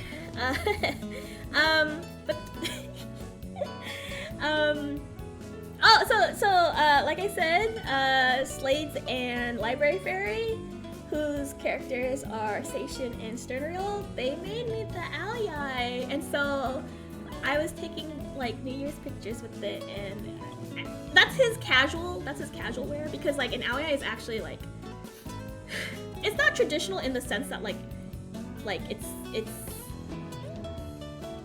I don't know how to explain this, like as far as I'm aware, stuff like the Native American, like, what is it called? The war bonnet? I think that's what people have been calling it. You can't, not everyone can wear that because it's like sacred or special, or like you have to be fit to wear it, right? Like you have to, there's like criteria for someone to wear it. An ally is more like a fashion, it's like an outfit, it's school uniforms, it's work uniforms, it's just like every day, so it's like, it's traditional, but it's also like anyone can kind of wear it. Only chieftain can wear it. So yeah, so what I'm saying is an ally, like, you can go to Vietnam and find an ally kind of thing. That's kind of the, so it's just very casual. It's not like a religious thing or sacred thing or anything like that. It's casual wear for him also. So when he's not fighting and stuff. It's also like the ones that are depicted in the game, they're a lot tighter than the male ones. The male ones, the ones that a lot of guys wear, is usually like a lot more straight, but then they kind of like taper inwards. So I don't know, kind of moving in it would be kind of hard. Anyways, side tangent. He wears like a lot of loose clothing, I think just because like being an archer, stuff without sleeves, stuff like that. Like I said, he wears like a lot of necklaces and accessories.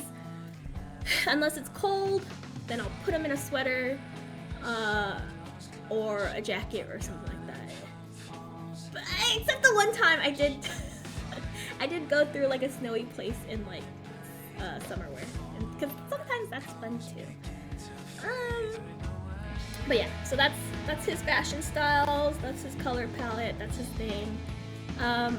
For fun stuff, I did see some stuff like memes, I don't know if it's like memes, but like stuff online. It's just like, if your warrior blight was a cake, what kind of cake would you be? And maybe I'm projecting because Black Forest cake is my ultimate favorite cake of all time. But the color palette fits. It's like red and white and black, but it's also sweet and tart because he's very sweet, but he's like a little bit mischievous, you know what I mean? And there's like a lot of like chocolate chunks, and he just gives like the cake gives you a lot of chocolate because he gives a lot of himself, you know, to you. Sort of vibe. BuzzFeed quizzes, yeah, that's exactly what it was. If he was in Pokemon, I think he'd be a flying type. I was kind of thinking, what? Like, why? Just like the vibe is just flying. Maybe it's like kind of like that idea of like freedom, and that's kind of his MO and stuff. I think he would be a soccer player if he played sports. I think most of the time he would tend to do sports that would be like solo sports rather than like team sports.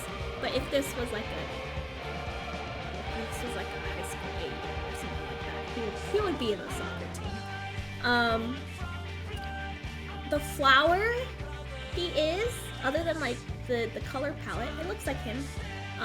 He is a bleeding glory bower, or a bag flower, or a bleeding heart vine is what it's called. So, I'm gonna just read this straight off of the thing. In some cultures, the bleeding heart flower can represent spurned or rejected love. However, it can also simply symbolize the feeling of compassion and love for everything in creation. How very freaking fitting for Endwalker. This lovely flower is often used as a symbol for speaking freely about your feelings, and that's kind of that's his whole thing. He's being able to speak freely without speaking.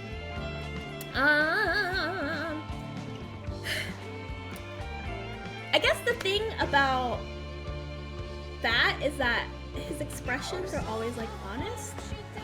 I don't think, I don't know, can you lie? Like, I don't know, so much of lying is noticeable through people's like gestures and stuff like that. I've been watching a lot of Observe, and I think it's very hard to lie through that. I don't know if that makes sense. Regarding the school AU,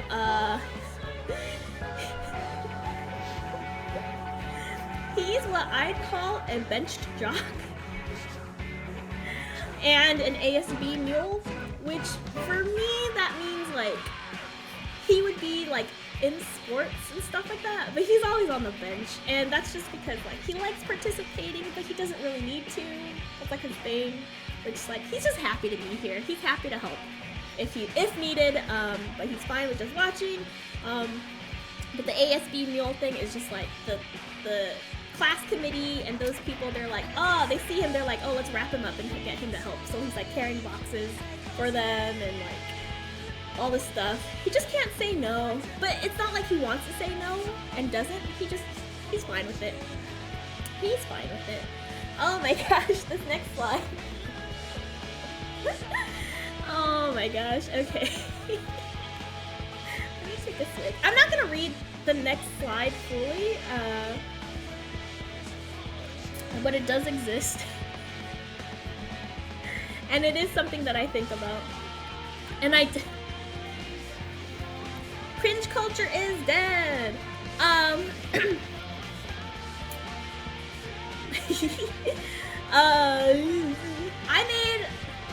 I made a Spotify playlist. Well, not Spotify anymore, right? Because we don't like Spotify right now. Is that the thing? But anyways, I made a playlist of music that reminds me of him or represent him or something like that. As well as noted the lyrics, which I'm not gonna read all of them, that kind of remind me of him and his journey. So for the A Realm Reborn era, it's La Lune from Madeon, because Madeon's my favorite like musical artist. So of course he's gonna be in this one. Standout Fit In is like another one, so that's kind of like the beginning of the journey kind of vibes. For Heaven's Word, it's Inferno from honestly that's the Fire Force theme song. I've never seen Fire Force, but it's a bop, man. And Rise, which is the Shield Hero, which I also didn't watch, theme song. And so while Laloon and Standout Fit In is more like beginning of adventure, Heaven's Word is more of him trying to like kind of really understanding like his place in the world and like taking on more of those responsibilities and like kind of like going with it. And so that's what Inferno and Rise is. Matt, oh my gosh, yes, Madeon, so good. No Midnight Beast. I couldn't.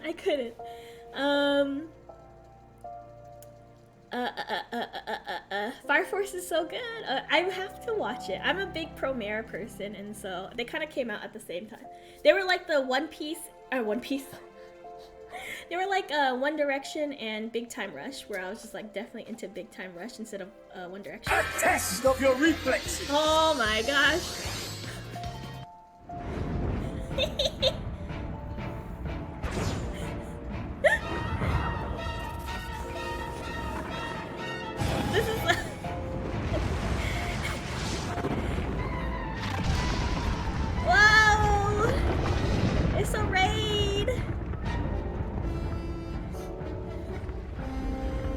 Yay!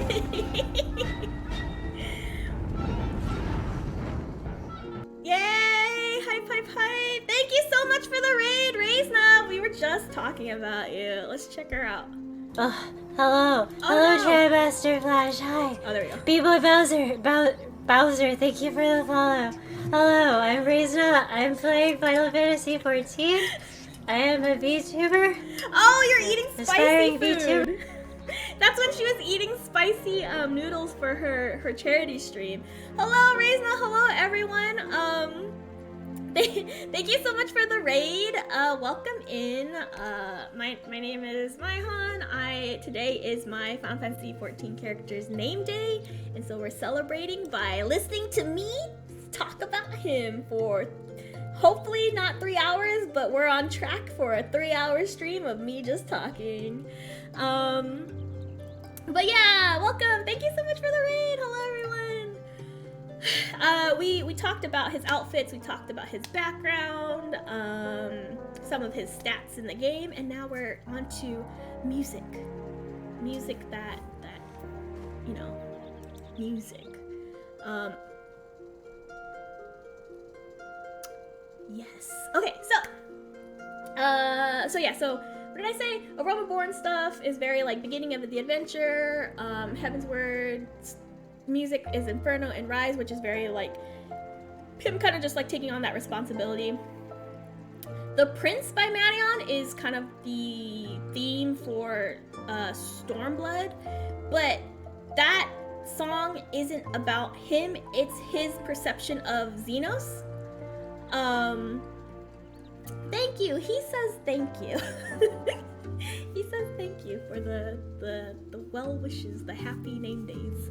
And I love that. That's probably one of my favorite Marion songs. And so that's his perception of Xenos, more than it's a song about him. Yes. And then for Shadowbringers, it's After Dark by Seven Lions. Very good. And that one is a lot of like him and Ardbert. Oh, spoilers, by the way. We're Endwalker spoilers, Final Fantasy XIV spoilers, critically acclaimed spoilers. For anyone who's in here and is just like, I don't know what the heck is going on. I can't, whatever. That's what you all sound like to me. I'm so sorry. Yeah, so so if you have a chance to listen to these songs, listen to them because they're very good and I love them so much. But I don't know. That's the thing. And then for Endwalker, I'm not gonna play any of this music on stream, by the way, because I don't want to get flagged. So for Endwalker, it's called Edge of the World, and that song is actually the tone is a lot more happier and hopeful, even though like that's kind of what like Endwalker was for me. It was just like, even though a lot of things were going on, it's like, oh my gosh, it was most of the time was like hopeful and pretty happy, and there's like a sense of like togetherness because like we went through the end with thank you for the follow, Initial Lee. That's so funny. It's like Initial D. Thank you. I'm surprised I didn't scare you off with all this mumbling. I just added it today? I don't know. The past couple of days have run together just because I haven't been sleeping because I'm working on this PowerPoint. The sound scared me. Oh no! Oh no! Come back. But yeah. So Edge of the World is like the Endwalker theme, where there's like a sense of togetherness, especially since when I played, I had all my friends there and stuff, and so yes. It's Lee. Oh, Lee! Oh, hello! Thank you for being here. Hi. How very embarrassing that this is the first time that you're seeing me in this environment talking about this one character that has consumed my life. How are you? How are things? I love Initial Lee as a name. It's very, very good. 10 out of 10. But yeah, some of the stuff in this playlist, they're just like, they might not have lyrics, they might have lyrics, and sometimes the lyrics don't actually like fit the character or the situation, but the vibe does, if that makes sense. So I'm someone who listens to a lot of EDM, and like sometimes EDM doesn't really like fit the vibe of like a high fantasy game like this. I don't know, there's Alligans. But it's just, I don't know, it's I think of him with the stuff. So moving on to his apartment. So like I said, he eventually not even like settles down, but like he moves into an apartment because I freaking really want an apartment, but hopefully we can get our FC house soon. I have 3 mil to contribute. It's not a lot, but it's something. And so he's located in Limsa Luminsa because beach, very close to the beach. Love that for him. He isn't the cleanest. Like, he'll track in mud and stuff like that, but he will clean up after himself. That's the thing. That's the thing. FC house, FC house. McDonald's, McDonald's. Hello, Retro Island boy. How are you? How's it going? We are here and we are doing this thing. How's life? How's everyone's Valentine's Day, by the way? That was yesterday. I'm doing good, I'm doing good. We're celebrating my Final Fantasy XIV character's birthday with a slideshow about him.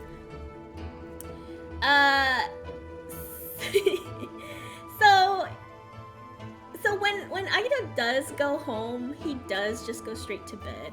And that's just because when I play the game and I go to the apartment, I always like doze on the bed just because I love the doze animation and it's very fun. So that's his thing. He's also very tired. He's saving the world. He's saving the world, saving the orphans, stuff like that. So it's sleepy time for him. One of the things that cracks me up, and Dimple said this, but it's an apartment, but he has 4 servants in there. The servants, when he does come home and he goes straight to bed, they'll try to encourage him to eat. Maybe they're successful, maybe they're not. It's whatever. The coats on his coat rack, which is not pictured, that one's gifted to him by Edmond de Fulton, his dad in Ishgard. Not his actual dad, but his other dad in Ishgard, who doesn't understand, I don't think he understands the concept of like not being cold, so he just sends him coats like all the time. He just has a lot of coats. Even though beaches can get hot, I don't think anyone from House Forton has gone to a hot beach. I think all their beaches are cold and or frozen. Agito does like having plants at his home. In my brain, he's learning how to be a green thumb from Sation, who is the greenest of thumbs. So he has like little practice plants of his own where Sation will give him tips or something, and then he'll be like, tries to apply it, and then hopefully they don't die. So also there's the Astidian Shrine.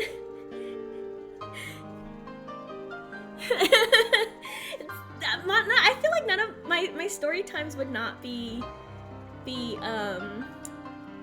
so relaxing because I'm always shouting. Oh, thank you. I should.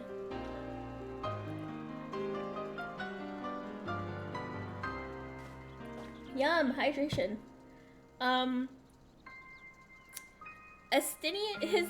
There's an Astidian Shrine in my apartment, and that's for me. That's for me. It was gifted by Nikki and Library Fairy. You gave me the portrait. Nikki gave me the doll, I think so. I just had to put it up. And you know what? It just worked with the play, so we're running with that. Estinian never visits. I don't think Estinian has ever visited. If he did, he probably jumped out of the window. But I don't think Estinian ever visited because of the portrait. He always tries to get Estinian to come over. Estinian probably saw it once and was like, nope, I'm out. I will never come over.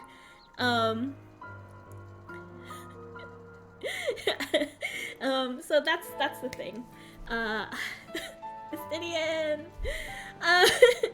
My headcanon for the servants, they are former down on their luck individuals who were employed by Minfilia to help Akito clean the house, do whatever.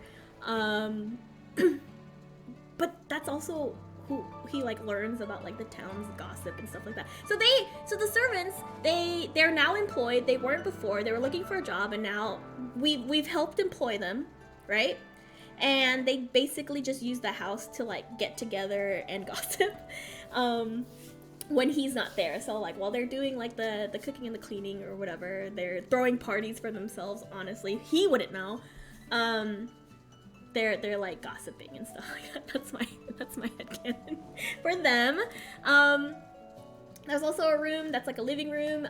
He has a bookshelf, and all the books were donated or like gifted by Alfino and Alize and Graha and Urianje and Kryle and Yashtola, just like all of like the intellectual characters.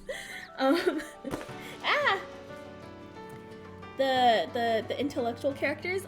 He's not the strongest reader. He can read. He's not like straight up illiterate, but he doesn't read often and also can struggle, so they're just helping him out.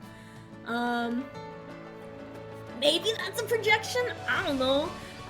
His sleeping habits, he's a stomach sleeper, doesn't use blankets unless it's like super cold. Sounds like me. Reading is hard. Reading is so hard, especially if like you don't do it regularly, I feel like. I used to put on captions on TV because I thought like if you watch too much TV you would forget how to read, but by putting on the captions you're also reading. That's what I used to think.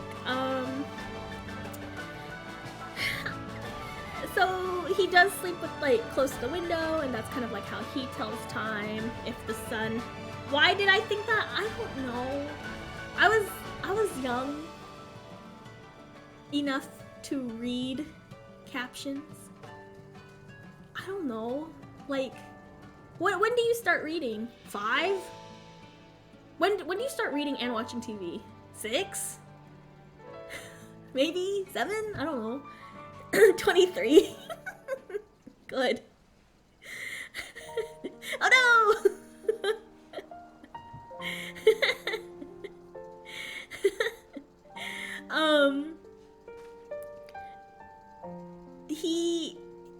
He's driven by like the sunlight and the moonlight and stuff like that, and so like as soon as the sun's up he's awake. Cannot relate. Before he became like a warrior of light, he was more like awake and at it at night, and then after becoming like a warrior of light and joining the Scions, he shifted his schedule, and now he is awake when everyone else is awake, and that's generally in the mornings. Which I feel like if I were to project my habits, he's definitely awake at night. Anyways, this is his room. From the top down. He got a bed, got a desk, got an armoire, and got a big old shelf. His shelf has his makeup for his eyes, which is like crushed powder from flowers from different areas. I had specifics, I don't remember them. All of his stuffed animals are gifts from like kids or people he saved. That's just like, they're just like, oh my gosh, thank you, Warrior of Light, and then they give him stuffed animals, and so he keeps all of them. Sky gave me those carbuncle slippers. I think they're a nice touch. I love them so much. He also has a laundry basket, and the servants also help out when he can't get to it because he's off saving the world. And the desk would be full of letters because everyone's just like trying to keep in touch with him and stuff. Just like, so many letters. How do I read? So the thing about the eye makeup is I mentioned earlier that like it's kind of like a superstition from like my personal life. But for the context of this game, I said that like the hunters use it, right? The hunters use it because the idea is that the act of doing it to your eyes kind of like bring you closer to like the ether and stuff like that, kind of like a meditation. So the idea is to like help strengthen your sight, and then also because a lot of their traditions are from being like moon mikotes who are traveling at night. It's like so that in the dark the moon can see them and help guide them. And as I mentioned before, like his brother stopped using it because his brother stopped being a hunter, and then like his sisters use it because now they're like the main hunters, stuff like that. Boo! I think this next slide is my personal likes and dislikes because spoilers for this game.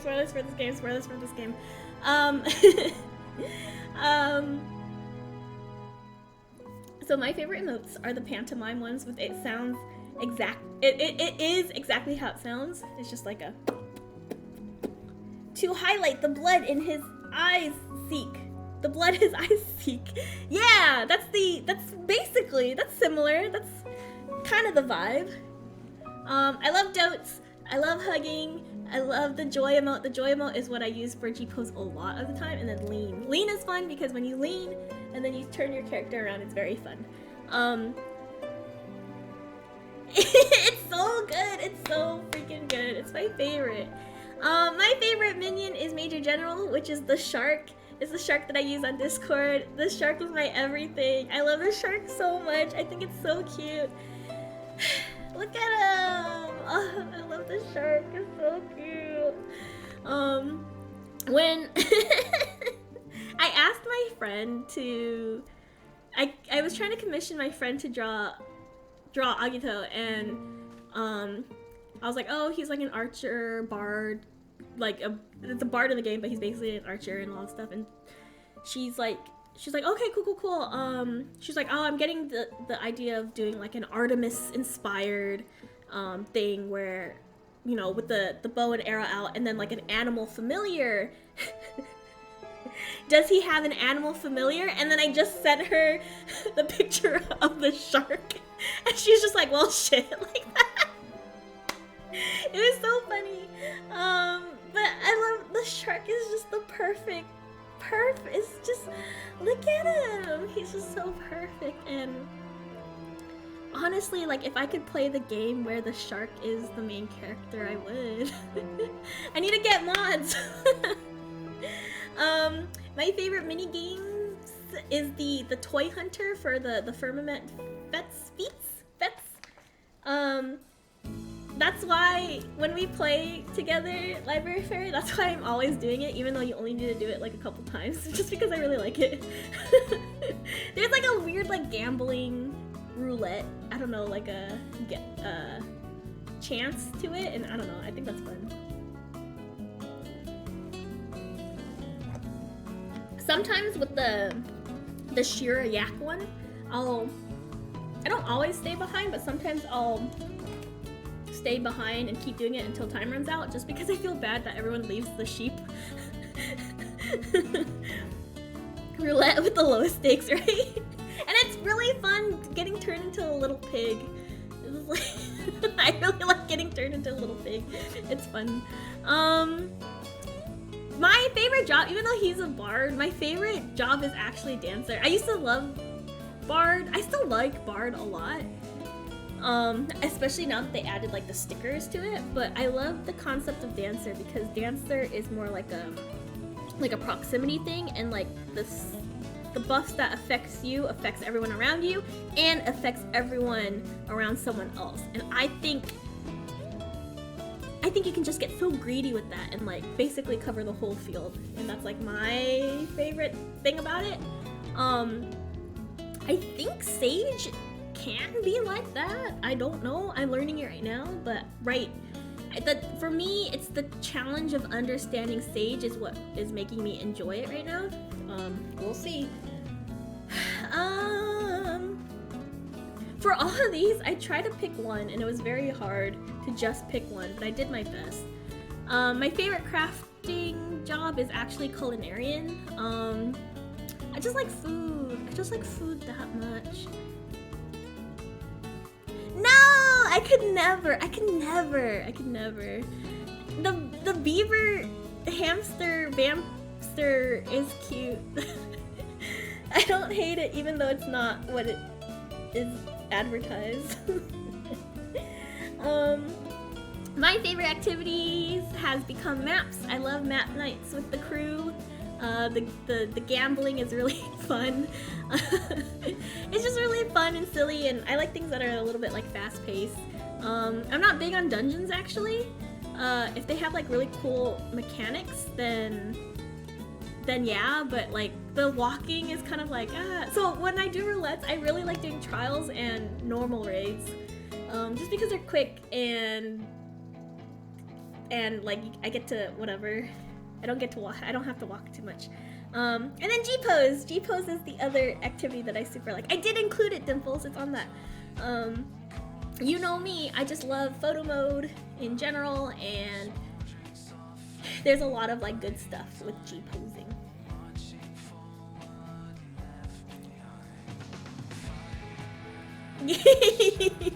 Yeah, that one. I said I tried to pick one, but it's just like so hard. G-pose is it's its own activity, and it's just fun. My favorite trial is. It was so hard to pick one, but the G-pose. Maybe next year, next birthday, I'll update this. The final day is actually my favorite. The vibe of it.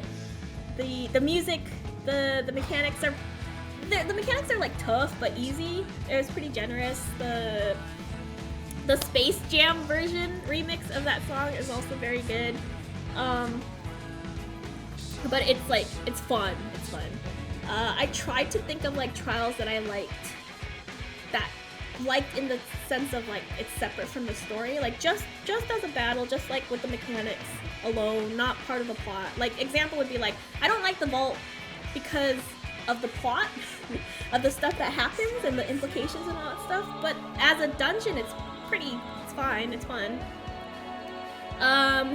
The other trials that I super like is the Singularity Reactor. I love that one. It's easy, but it's flashy, and I love the story that gets played out during the trial, and like summoning the Knights of the Round, and like how you learned how each individual knight in that trial, the behaviors of it from the dungeon, and it just was cool. And then there was like that part at the end where he's just like, well, I'm gonna kill you, and then the screen shatters and he's just like, what are you talking about? And then in his desperation, the main bad guy of the Singularity Reactor, in his desperation, he just like swings his thing around, and it's just like he, you know, like very desperately, and it's like so cool. Spoilers! Lee, you are in spoiler territory. There is no one is safe. The other trials I like is the Pool of Tribute. The song is really cool. It's really fun. The Jade Stoa with the Byakko, also one of my favorites. This is so cool. I can't believe that that's part of this game. It feels like my perception of the game was that it was like just pretty limited, just because it was like an MMO and like stuff like that. And then the Jade Stoa like totally proved me wrong. The Stormblood trials are just so freaking good. The one that I like mechanically the most, I think, is Castrum Fluminous, the Tsukiyomi one. is probably my favorite to play in terms of like having to move around basically. It's hard. I can't do it, but I like it. It's very difficult. And just like understanding the patterns and stuff like that. I don't think I've done it on hard or whatever level is next. Scary, but I do want to do it. I like that one a lot, and the music's really good, and it's actually really sad,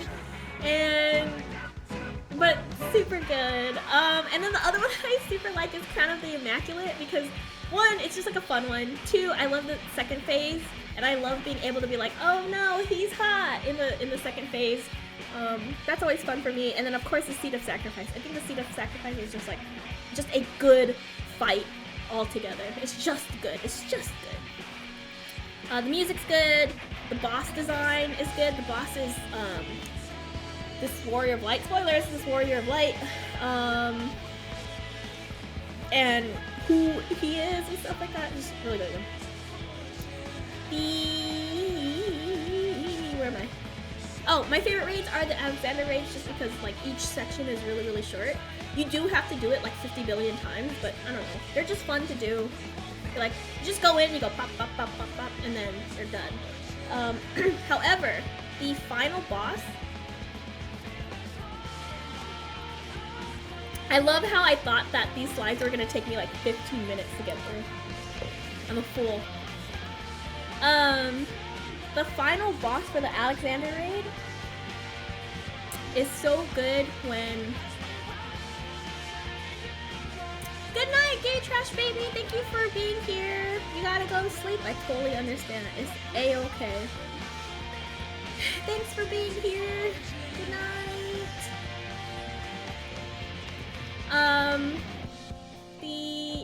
The last Alexander raid, I super like. There's like a part where all the DPS, they kind of like go into like a different area to like punch things and then stuff, and just like time is weird, and I don't generally like things that like mess with time too much, but I don't know, it just works. It just works. My favorite dungeon, Brave Flocks, Long Stop, Hard. which Slades and Library Fairy you have to do.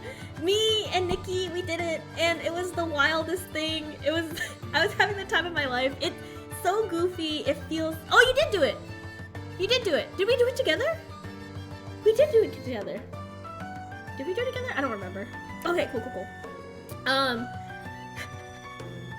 It's so fun. When I first played it, it reminded me of Scooby-Doo. Like, it's just so wacky. My favorite location is Old Charlian now. Before... I don't know, what was it before? I don't even know, but I like Old Charlian now. I love like the college town vibe. I love that there's like water in the area and like the place where everyone eats and stuff. I love the music. It's just nice there. I can't remember either. I don't know. It just blurs together. Favorite song? Obviously Footfalls. I don't think there is another song. Obviously, I like a lot of the songs.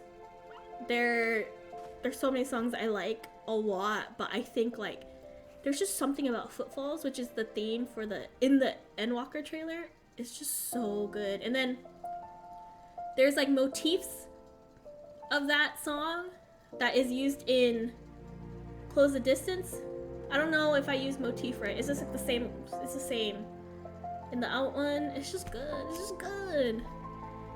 My favorite tribes are the Matanga, which are our elephant friends. I think. I hope. I freaking love them. I think they're so cute. Oh shoot, I forgot her name, but the one who tells you about the dynamis, she's just like, oh, I'm a super scientist, or I know everything. This is I don't know, she's just really, really cool. And then the other guy. Oh no, why am I forgetting their names? They're just the one who sells you fish. Oh, they're so good. They're just so good. They're probably my favorite. I love the Namazu because they're just silly looking. Matsuya and Nidana? They're my I love them so much. I love them so much. They're my favorite. Surprisingly, I didn't think I'd care about them so much, like the Matanga in general, but I freaking love them. Namazu, they're just really silly. They make me laugh. I like the ones where they're on their side and they're like flopping like a fish. The pixies, of course, Be'ul, love. And then the Loporrits, which are really, really funny and fun and cute and amazing. Those are my favorite tribes. And then my favorite primal is obviously the Warrior of Light, if you can consider him a primal. The Warrior of Light being what is pictured, different from us, the Warriors of Light. Confusing, I know, but in that one you become the Warrior of Darkness, and then you have to fight the Warrior of Light, and it's just like this and that. My dislikes are platforming. It's so hard. I will try and then I will give up, and I cannot do, and it hurt brain real bad. The trial that I don't like is the Steps of Fate, just because, like I said, I don't super like walking in this game, and that one is walking and trying to fight this dragon that's stepping on me and stuff like that. My disliked raid is Labyrinth of the Ancients. I used to love it. And then recently someone ruined it for me and it stunk. And so I don't like it anymore. They just kept turning off my markers and it was like really dumb. Just like dungeons, the Smile Darkhold, that one's tough. That one's just so like, I don't know if anyone knows what I'm talking about, but I mean, like, I know you know what I'm talking about, but the purple stuff is like weird. Yeah, Doc and Nikki, was it just you and me or was Nikki there too? But Doc was there and it was just like, I don't know what was going on. It was just super annoying. I used to love it. I just loved seeing people like struggle, not like struggle, but like it was just kind of like cool to see like people like learning and stuff like that. I don't know what I talk about on the regular time. I already be lost. Oh, I'm sorry. But also, it snowed in Pasadena. I know it hailed here like really bad. I didn't know it like snowed. What's going on? We just had a heat wave. I'm gonna open this.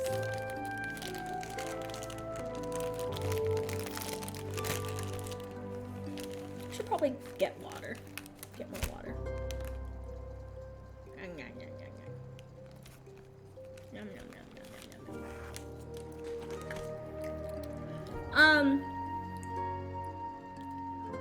Oh my gosh, I have to go back and find it. That's so funny. It was so good. Yes, good. My disliked character is Varys Benbaro, who is, as you can see, needs to be arrested now. He's freaking, usually when I say, oh, you're a weirdo, I say it with like affection. Like, you're a little weirdo. It's nice and fun. And then sometimes like, it's not like a nice thing to say. I get it. But he's freaking weird. He's so like, I don't know what his problem is. I haven't finished those quests things. I haven't done the Wurlit. That's what I tell myself at night. That you're a weirdo? You tell yourself that you're a weirdo. Affectionately, lovingly. Freaking hate him. He's weird. He's sweaty. I don't know why he's drinking milk in front of those children. It's just, I don't know why. I don't know. A test of your reflexes. Here we go.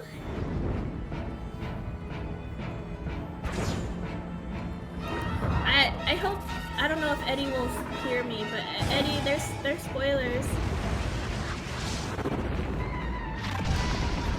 This raid is very long, but I like it. Let's just admire Sephiroth descending. The raid is descending upon us. Here they are. Goodbye, Eddie. Let me give you a shout out before you leave. Oh, thank you, Dimples. But based on his research, I managed to cobble this. Oh my god! Oh my fucking god! In honor of us finally meeting. Oh my god, yeehaw! Can I get a yeehaw in chat? Oh my Can I please get a... Good. Good. Eddie, if you didn't know, Eddie loves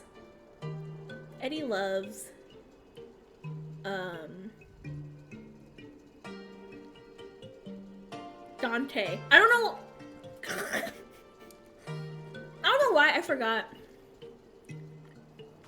I don't know why I forgot his name, but Eddie loves Dante, and you know, it's very, very funny. I don't know what happens if you do it so close. In my brain, it would just play one after another, but anyways, hopefully Eddie's out. Thank you so much for the raid, Eddie. If anyone is here from Eddie's raid who is avoiding Endwalker spoilers, feel free to leave. If I do this, you don't have to go home, but you can't stay here. I'm out. Lee. When Estinian invokes Nidhogg and becomes Spicy Nacho Estinian. Oh my gosh. Estinian. I love Estinian so much. Okay, everyone's good? Everyone good? Everyone who's trying to avoid Endwalker is out. Lee is staying. The party continues. Is he normally Cool Ranch? At the beginning, he was kind of Cool Ranch. At the beginning, he was Cool Ranch, and then he kills Nidhogg, or not Nid. Was it Nidhogg? What the frick? What does he kill?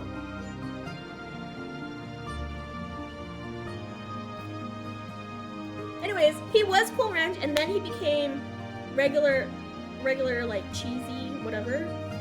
And then when eyeball stuff, he becomes spicy. Yeah, okay. I don't know why. I was replaying the scene in my head, and all I could think of was like Estinian. Cool. We are moving on. Hello, everyone who just joined us. If you didn't know, or if you don't know what the heck is going on, and even if you have been here the whole time and you still don't know what's going on, that's fine. Let me explain it to you. My name's Maihan. You can call me Han. Today is the anniversary of when I made my Final Fantasy XIV character. So I'm basically throwing him a birthday. I have cake that I have not eaten yet because I can't stop talking, and some drinks and snackums, and also a 54 slide presentation about this character. But Exmonario exploded in Realm Reborn? In what way? Don't answer that. What slide are we on? We're on slide 22. We're on slide 22 of 54. So we still got a ways to go. A lot of them are just pictures, so we'll pick up the pace as I honestly thought I was only gonna spend 15 minutes on this slide, or on this presentation. It has been 2 hours. Welp. Continuing on with my dislikes of this game. This has nothing to do with my character. This has everything to do with me. We're talking about me right now, okay? No, I hate him. I hate him so much. I hope we kill him in the quest. I haven't finished the quest. No spoilers for me, but spoilers for you. I hope we kill him. My most disliked enemies is I couldn't find out what it was called. I kept looking up Final Fantasy XIV Worm. But this worm thing with the face and the nose, it's a boss in the Shadowbringers dungeon, and it's called the First Beast. I hate it so much. The worm! I don't know. I hate it. I don't know if it's like, it's unnerving because it's like a man face or what, but it's also like a worm. I don't know. It's just like, it's like the worst design. Worst as in like, it's very spooky. Spooky design, not worst as in this is a bad design. It's a good design. I don't like it. It's scary. My dislike tribes are actually the Aya and Omicron, just because they make my stomach and my head hurt at the same time. The vibes they give is very sad. I don't like space. I don't like space things. So this kind of goes into my disliked zone. I love Ultima Thule in the context of the game, and I love the design from an aesthetics perspective, but putting me in space in there, it makes me feel very, I don't like it. I feel very like, please get me out of here. Makes me anxious. So those tribes and then that zone is like very, don't do it, like all of this hurts or makes me feel bad. It's hard to explain. Worm is good boy. He pays his taxes. No, I hate him. I hate him. Anyways, back to my character. We're gonna enjoy a lot of G poses, but so now I can talk about my character individually within all the expansions. So in A Realm Reborn, I've placed him at like 22 years of age, which is 5 years after the Calamity. He meets the poachers that injured his brothers. From there, he meets the people from the Archers Guild that saves him, and then he joins them. And then from there, he meets the guy who helps him like hone his ability to use sound and music in battle. And then from there, he joins the Scions, and then ow! I don't think you heard that, but my shoulder cracked. Ow. From there, the events of the game happens, and he joins the Scions, and then gets whisked away on this adventure, and like doing that, and fighting things, and beep bop boop. Yay. This is the limit break. Oh, so that picture on the top left, that's the first picture I've ever taken of him. The very, very, very, very first G pose. So, enjoy that one, I guess.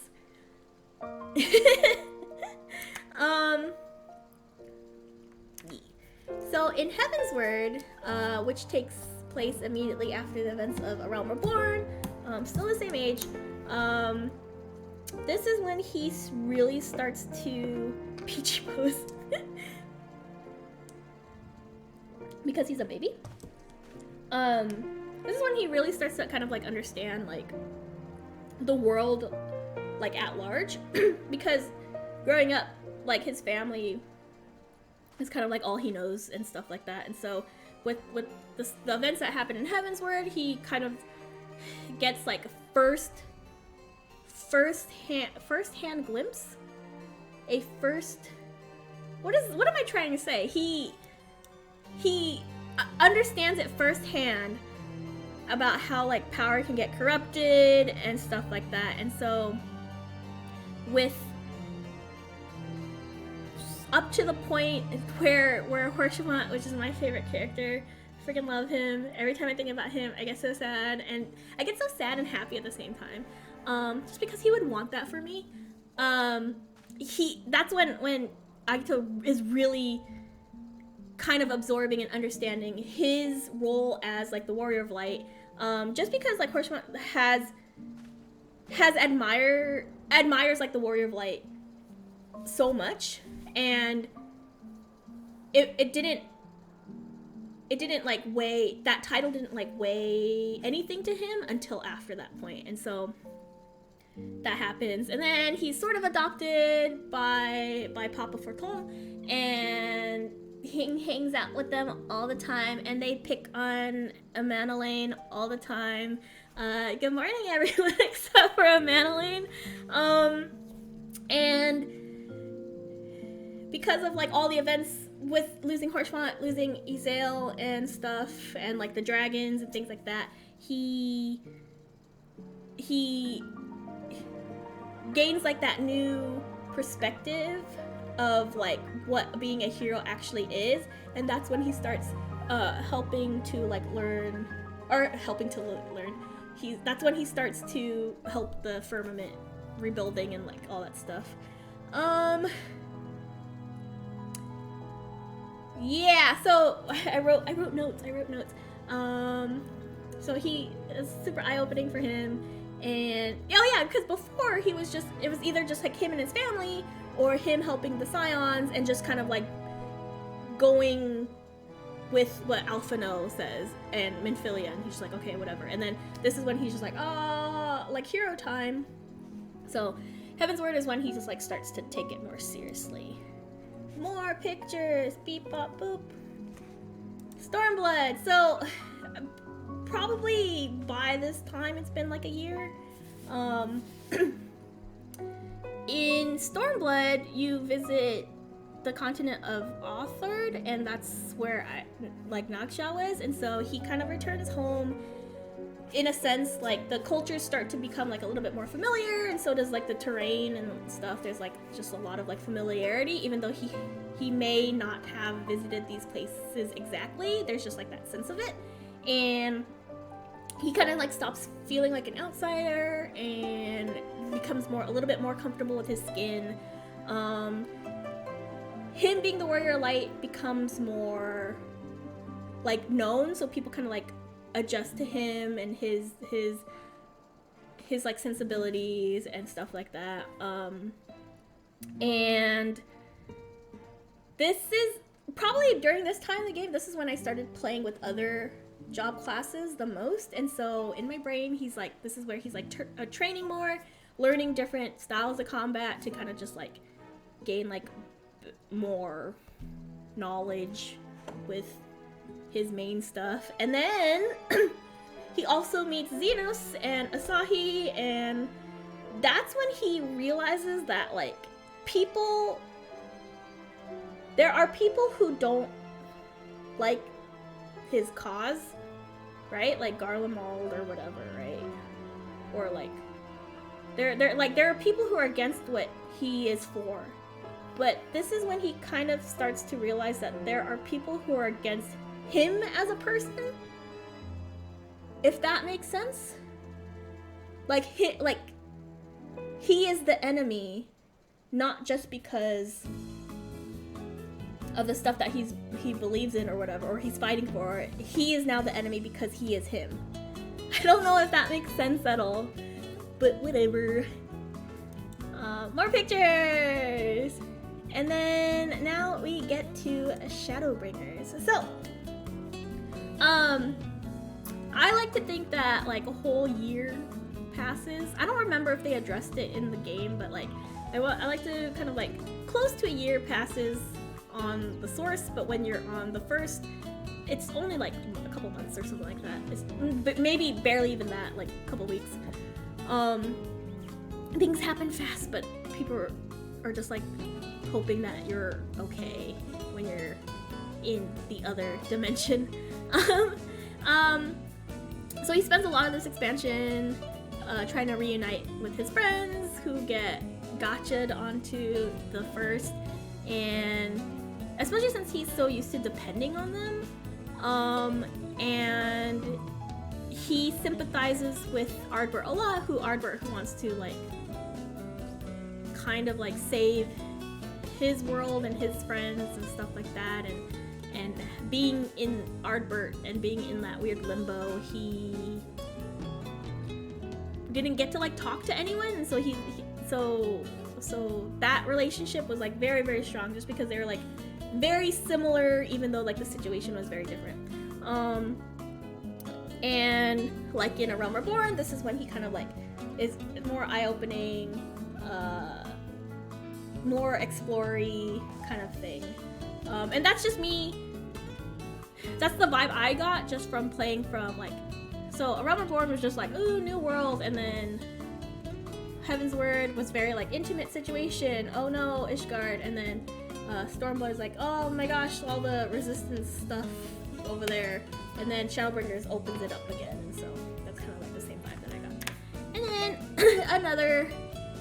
another picture. This is when I was trying the red tips. I changed his hair, I gave him red tips, and I was like, I kind of like it, but then I also didn't at the same time, so I got rid of it, and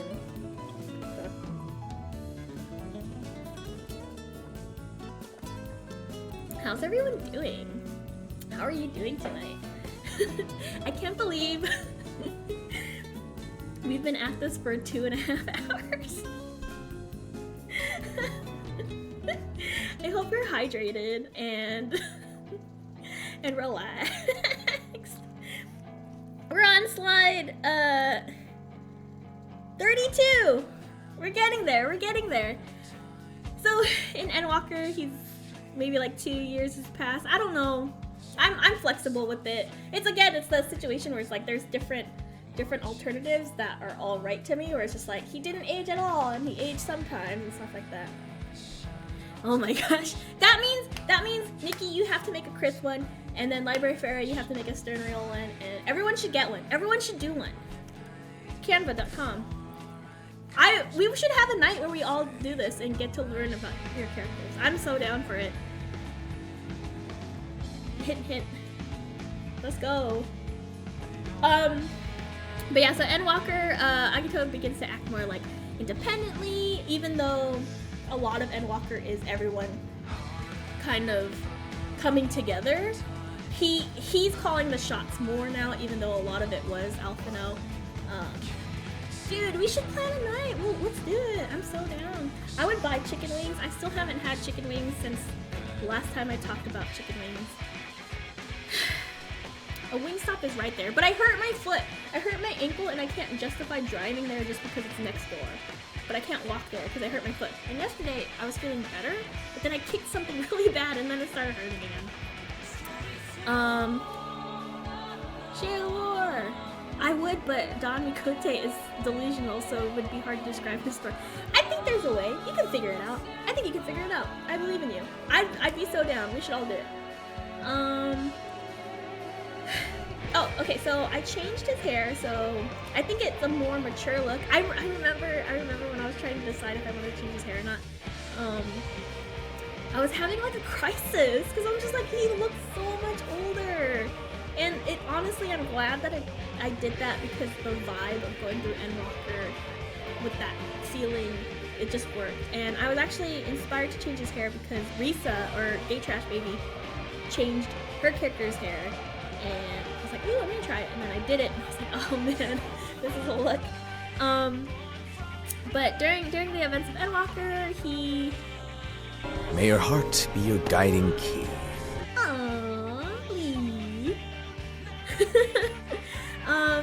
There's a part in Endwalker where like just the final days are coming, and like all the bad stuff is happening, and he gets reminded about when he got stuck during the calamity, and so there's like a portion of the events where he's super paralyzed with fear, but thanks to Graha dawning on the whole Exarch thing, they kind of like work through it.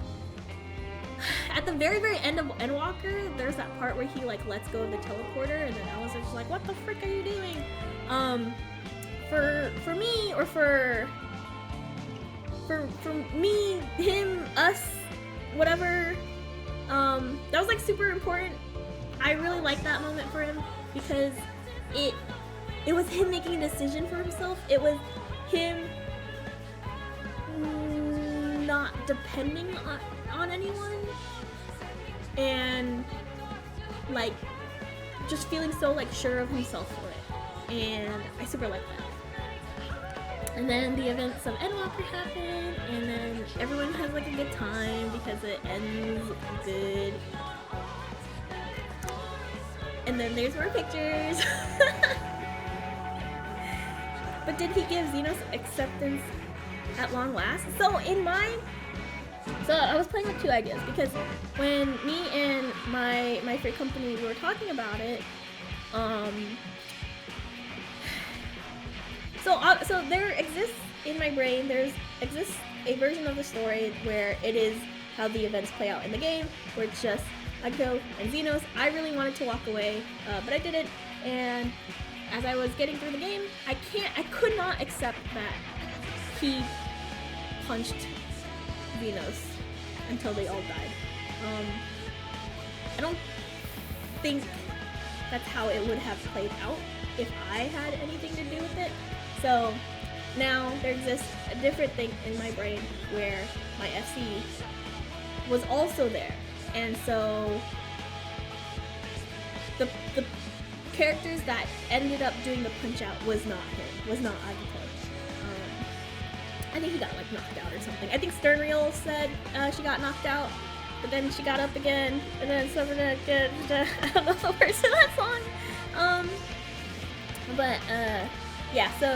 So in my accepted story, it was not him that punched Xenos out. But I will say that lying. It's all about the idea that Xenos is the only person who truly understands Warrior. But yeah, I mean, that's what this whole game is, right? Like, it's just a lot of it is how you perceive your character, and then how your character perceives other characters, and then like just like how the whole game works. So, but I really like that. For me, at that end, and I wrote something about it, and I don't remember exactly what I wrote, but how that ended was Xenos kind of realizing that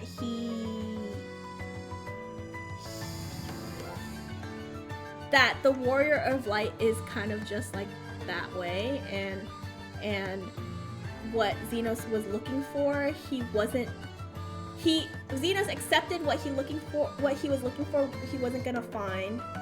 And through that acceptance, Xenos is just like, alright dog, you can go home, and then so the teleporter shows up. That's kind of like how I feel it happened, but open to whatever you want it to be. It's your Final Fantasy, you know? That's the fantasy part of Final Fantasy. It's whatever you want. I'm a Reaper in a maid costume right now. Who cares? you know?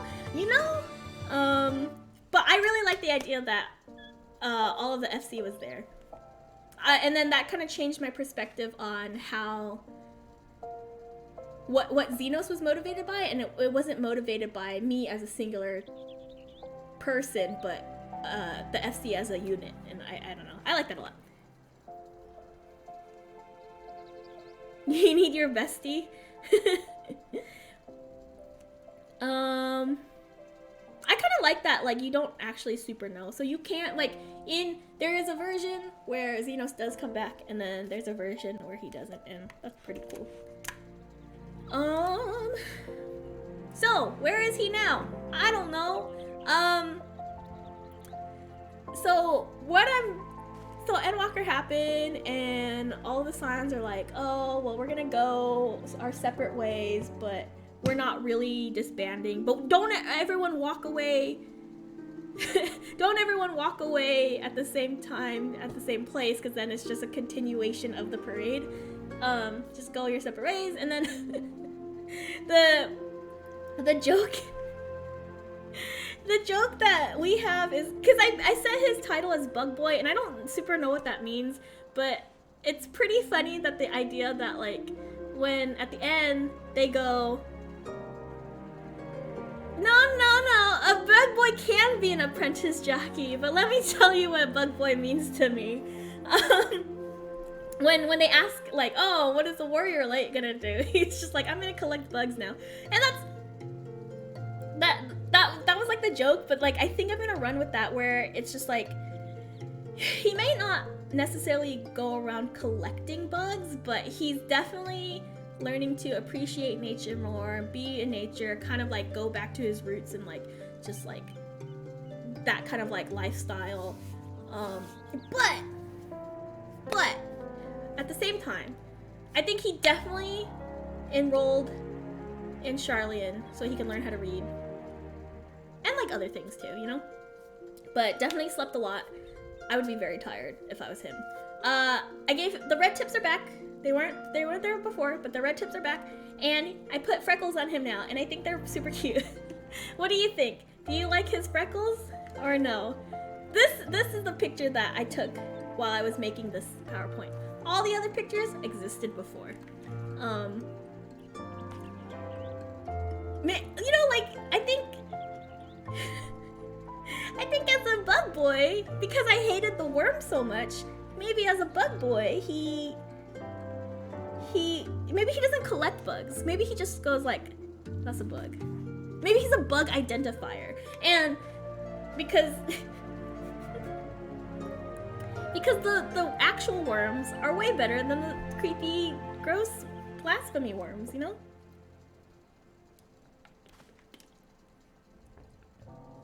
You know? But yeah, that's the story. That's the story that everything caught up. And now I'm learning Reaper and Sage, and my Reaper glam is the maid outfit because I spent real money on that, and you bet your butts I'm going to use it. Because real money on that. So much money on that. It's not that much. But it's like, I could have definitely gotten Wingstop. So, here's him in his glam, and this is Nikki's character, Chris, who is basically his Beyonce. And what I mean by that, I say that a lot. He definitely admires her the same way a lot of people admire Beyonce. But specifically, I had a friend in high school and college, shout out to David, who during high school, he was known for being like the Beyonce guy. Like, he loved Beyonce. He had like a big crush on Beyonce. And then there was like a point in college where he came out as gay, and then he was just like, yeah, all that time my crushes on Beyonce wasn't a crush, it was something else, admiration or whatever. And so similarly,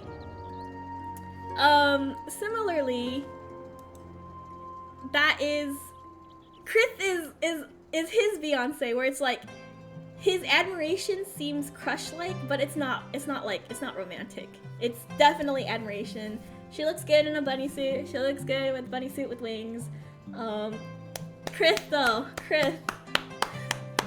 amazing. Superstar.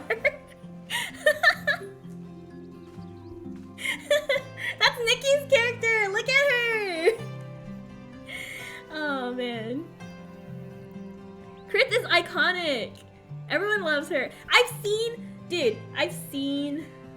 a lot of femros, but I've not, like, just the vibe of Chris is just so cool. Anyways, so that's what that is. Anyways,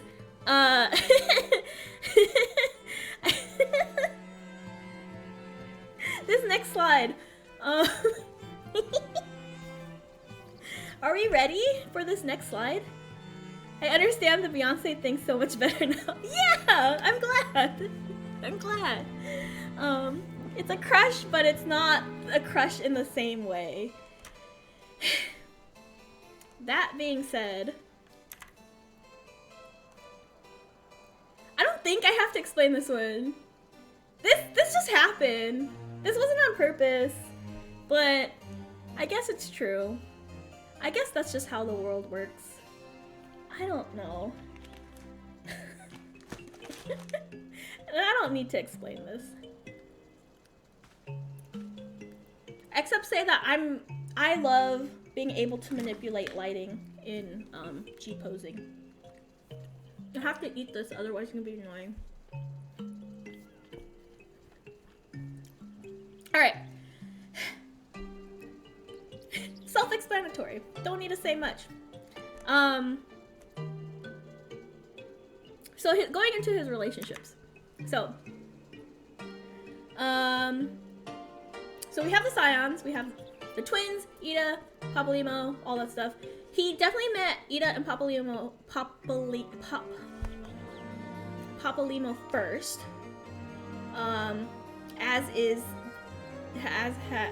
happened in my playthrough. Aw, thanks, Library Fairy.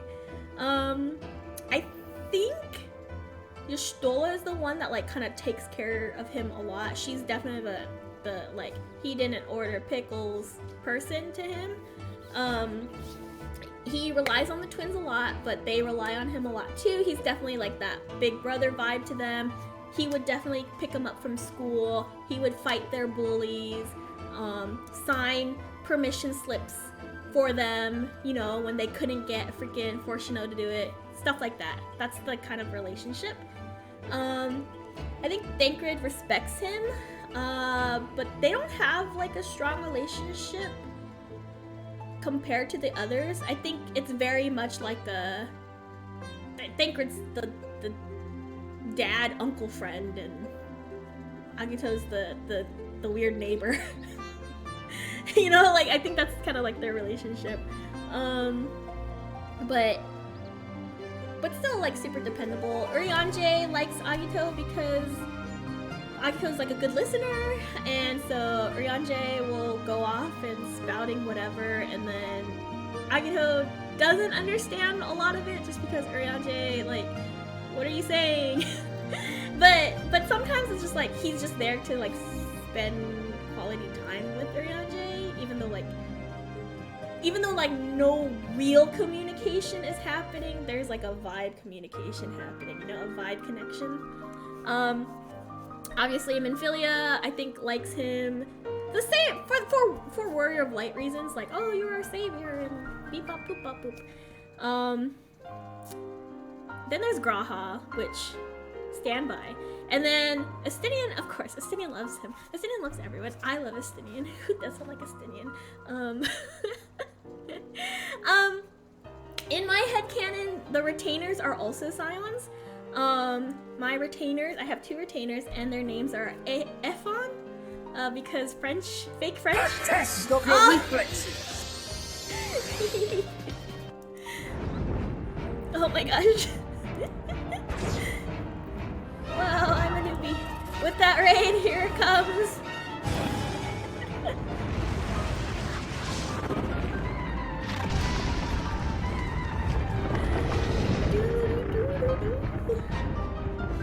Yo, yo, yo. There he goes. There he goes. Thank you so much for the raid. I'm a newbie. Let's check him out. Let's check. Oh. Oh, jeez. God damn it. Charisma! Dang. She got you good. That's so funny. Hello, I'm a newbie. Thank you so much for that raid. Oh, oopsies. No, I'm not ending. Sorry. I'm looking for my windows. They've all disappeared. Oh, here we go. Woo! How is oxygen not included? I don't know what that is. Somehow D doesn't scare me now. somehow. How are you? Thank you so much for the follow, Ikatsu. Are you also from Hawaii? Oh, I didn't mean to dox anyone. Don't answer. Or answer. I don't know. It's up to you. You're an adult. How's it going, everyone? Thank you. It is my character's birthday, and so hello, everyone who just came in. If you're very confused at what's going on here, I'm also confused. You're not alone. My name is Han. You can call me just Han. Today is the anniversary of when I made my Final Fantasy XIV character, and so I'm throwing him a little birthday party with cake that I have not eaten, this chocolate, and some snacks, and some drinks, Calpico, and a 54 slide PowerPoint presentation. We are currently on slide 37, and it's been almost 3 hours since I started talking. You just finished Endwalker! Yay! What did you think? Did you cry? I cried. Oh, thank you, Starlight. Thank you. We're having a good time. I'm having a good time. And I guess that's what matters. I'm just kidding. I hope you guys are having fun. But continuing, we went through like my character's backstory, the design choices that I made, some of the character traits that I've imprinted on him, and oh yay! Thank you for follow, Starlight. Thank you. I hope you also. Oh, thanks, Charisma. Is it gonna go? It's not gonna go. I'm sorry. Thank you, Charisma.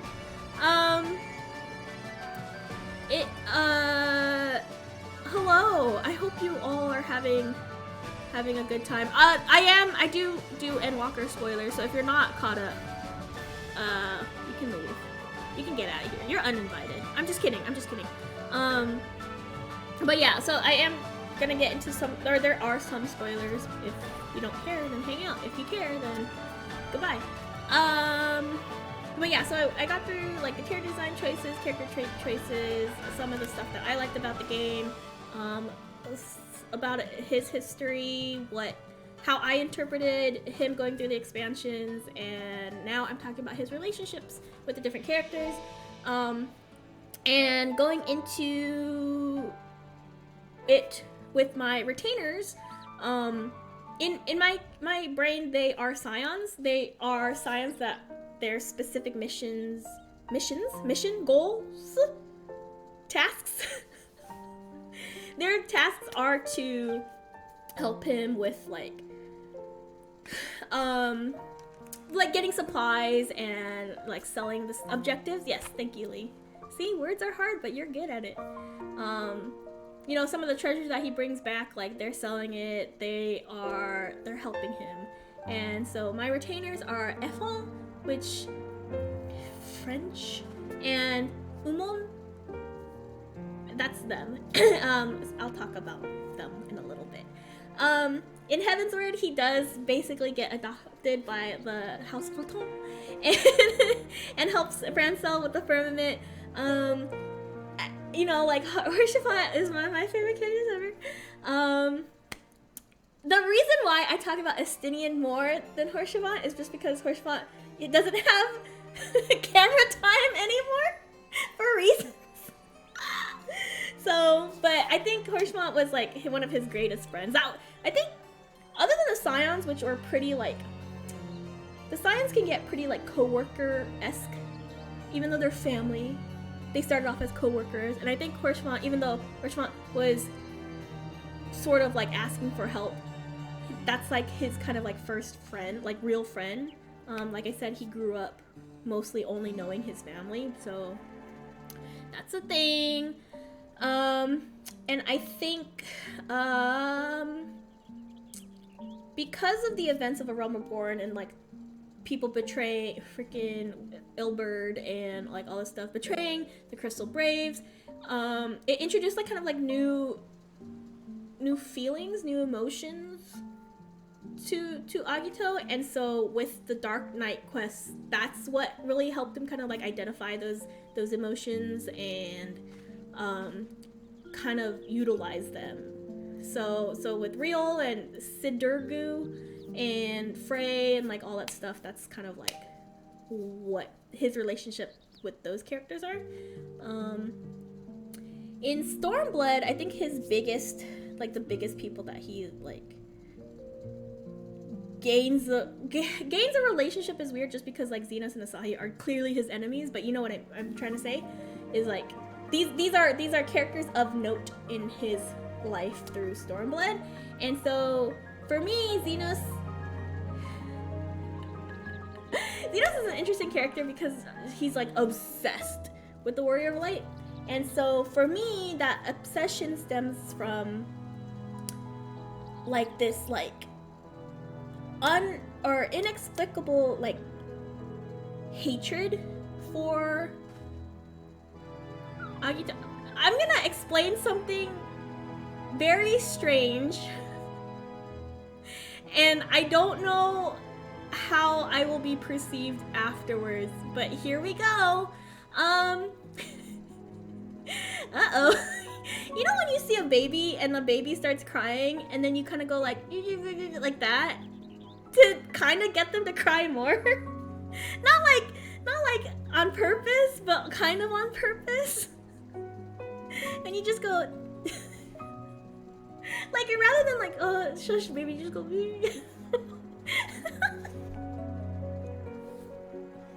maybe you don't. Maybe you don't understand that. Maybe that's just a me thing. But anyways, I picture that's kind of the same vibe that Xenos gets with, but instead of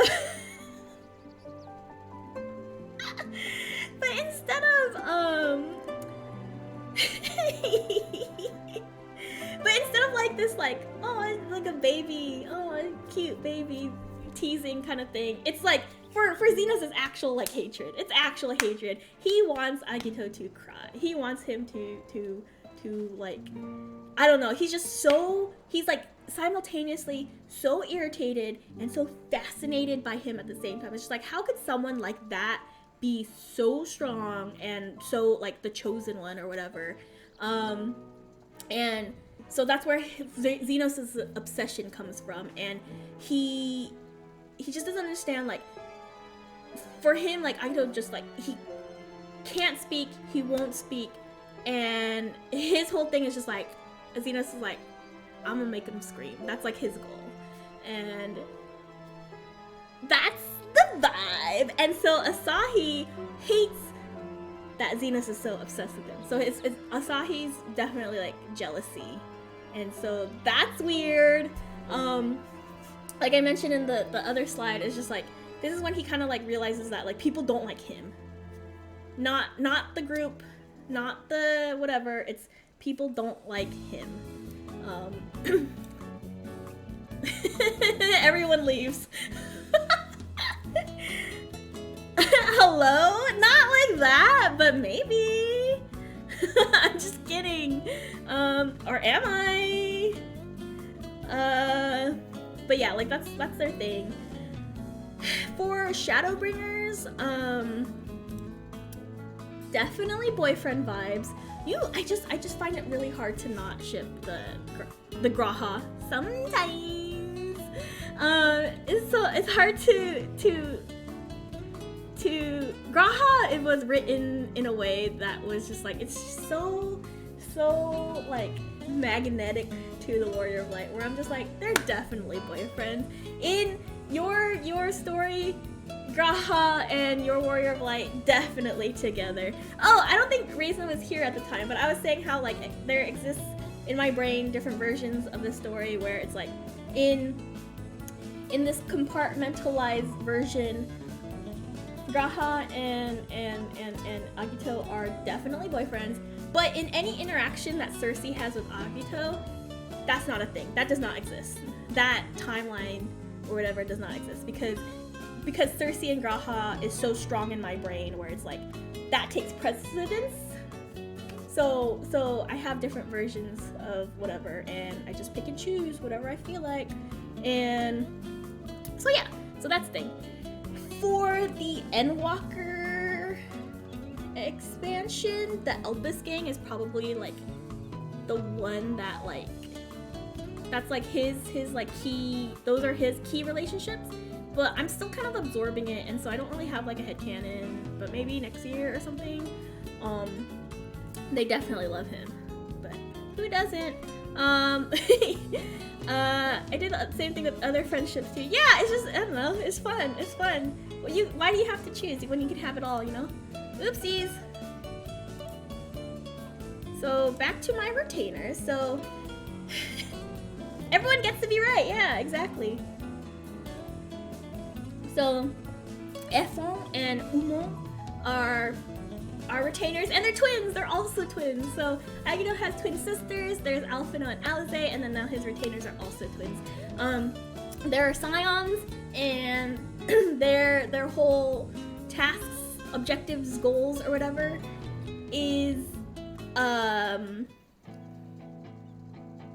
What? Oh, this one? Yeah. So their whole thing is to like sell treasure that the Scions bring back, and like basically kind of like go around the marketplace. But their whole thing is actually like kind of getting information, because you know you go around and you chat with like the store keeps, and then with that information, hopefully it's like useful for the Scions, either like with like additional quests or stuff like that to him, to Akito, or to Aw, I'm glad that you remembered that. It was really fun kind of like coming up with an idea with them for them. But they, on the job, so to Agito, to the other Scions, while they're clocked in, they're very respectful. I think I chose the dialogue options where they're like, oh, like, you know, goody, I don't know, I don't even know what it was. But it's that's their thing, is super respectful. Off the clock, when it's just them two, when they're not working, they are crass as heck. And sailor mouths and all that stuff. What I think of like is when they put on like this like British RP accent sort of thing when they're on the job. And then they go straight into like a Cockney accent. It's super just harsh and sailory.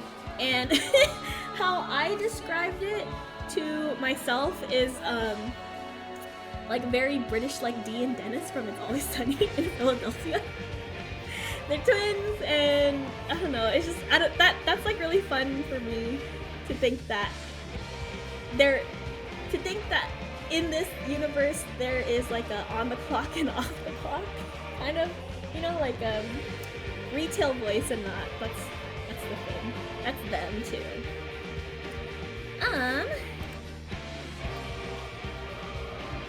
Okay.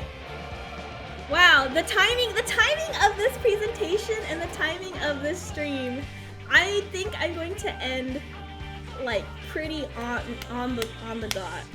I usually stream until 11:30, and it's almost 11:30. I can't believe that I've been talking nonstop for 3 hours. I legitimately thought that this presentation was going to be 15 minutes. It's 3 hours. But we're getting to the last chunk of it, and I'm so excited that you have stayed with me to this point. I'm very excited to show you the next few slides, because this is why this game is so special to me, why this character is so special to me, why I love projecting onto this character, and me playing this game has been so meaningful because of it. And it is because of the people that I play with. It's even if you're not in the FC, and like you know, like Reisna and Serendipity, and we need more PowerPoint streams. The fact that it's timed so well, I'm so like, thank you, Glasser Monica, for being here. I don't even know if you play this game. Just if you don't play this game and you're here, like, wow. If you do play this game and you're here, like, wow. The fact that you heard me like ramble on for like 3 hours means a lot, because this means a lot to me, and I'm glad that you're listening. I'm glad that I'm not, you know, talking to the void. So thank you. But yeah, so the people that I play with, it's a little bit embarrassing just because a lot of you are in chat right now, so it's a little bit hard. But you played it years ago. Well, resub. What are you doing?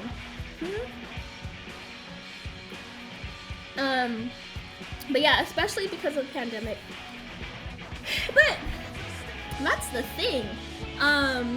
It's not just the pandemic. A lot of me and my friends, we're all separated by like distance and just like responsibilities and time, and like just being an adult that is doing a 54-slide presentation about a fictional character that I created. Life is hard, and this makes life less hard. I hope you do one of these, Library Fairy. I want to know more about your character. I haven't been covered because I'm paying attention with the capital P and the capital A. Aw, thank you, Nikki. You're taking notes for the quiz at the end. But yeah, so this game is so interesting because it's such a shared experience, even though we're not playing at the same time. It's not a multiplayer in the sense that like we're not always interacting. Sometimes like I did this quest, like Nikki's like, I did the Dark Knight quest, I'm a Dark Knight, you should do a Dark Knight quest, and then I did the Dark Knight quest, and even though like we did it separately, we have different interpretations of how the Dark Knight quests,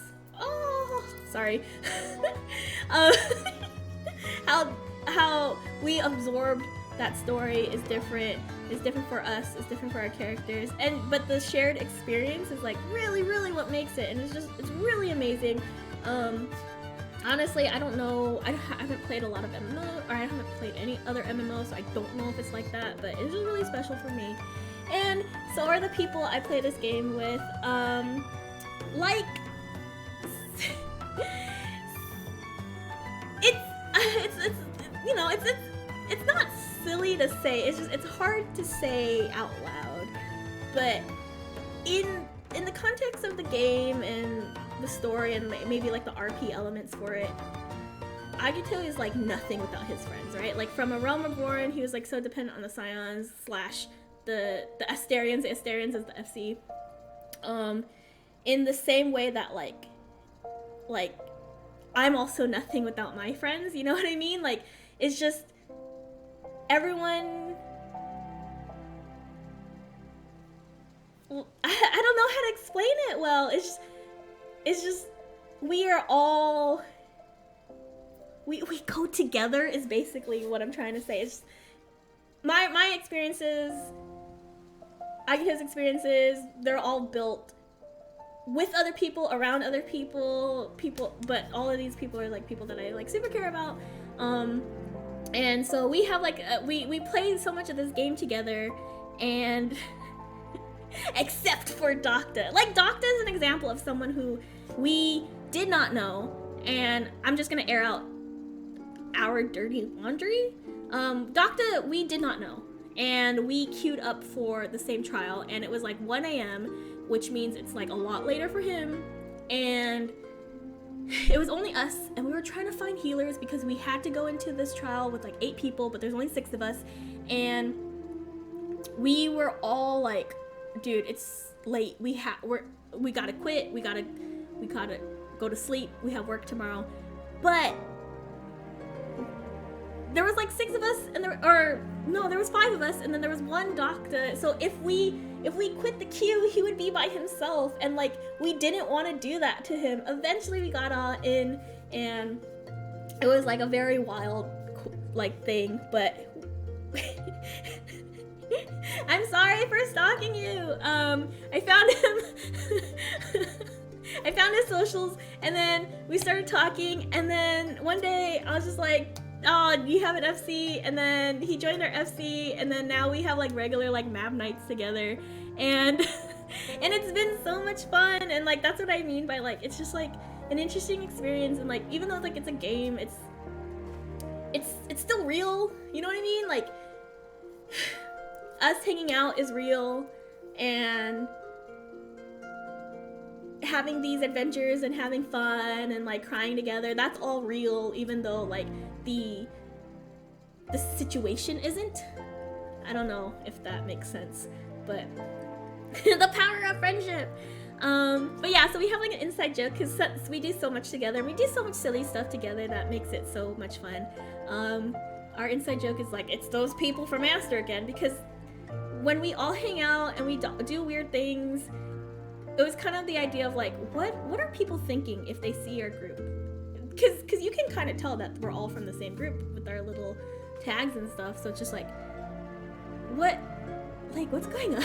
Like, so our little thing is just like, it's those people from Master again, which kind of has evolved from like, it's those people from Master to like, it's those people from Master again. we're a very interesting looking group. And I love, I'm glad you stalked my Twitter. I'm glad that you have the same name for everything. I wish someone stalked my Twitter. Wait, no. So even though we play, it's you know, like a lot of times it's me, it's Nikki, it's Library Fairy, it's Dr. Diesel, it's Slades. Sometimes it's Gay Trash Baby, depending on her schedule, and then sometimes it's Raisin now, who's honorary FC person. May already? What the heck?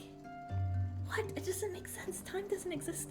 Even though like we have our regulars and then we have like people, like there's 2 people, one from Brazil, one from Italy, that like occasionally we'll play together, but they're often doing their own thing, but we're still experiencing the same thing, and it's like really fun. Like another example, other than like Dr. Diesel, where we I stalked and then we became friends,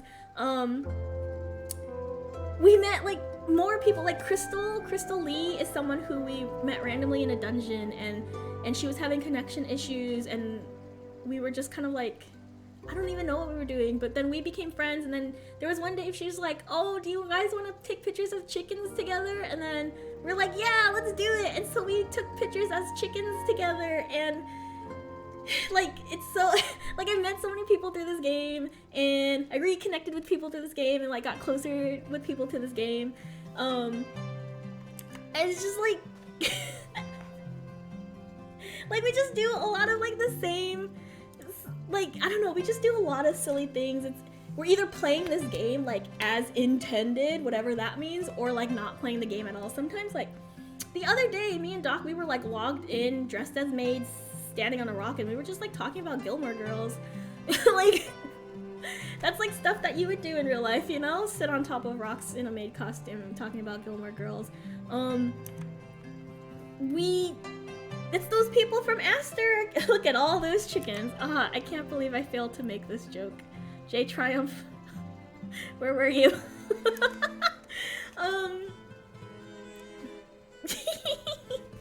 I love playing hide and seek. That's a game that I don't even know how we came up with that game, but it was just like that's not built into the game. It's just we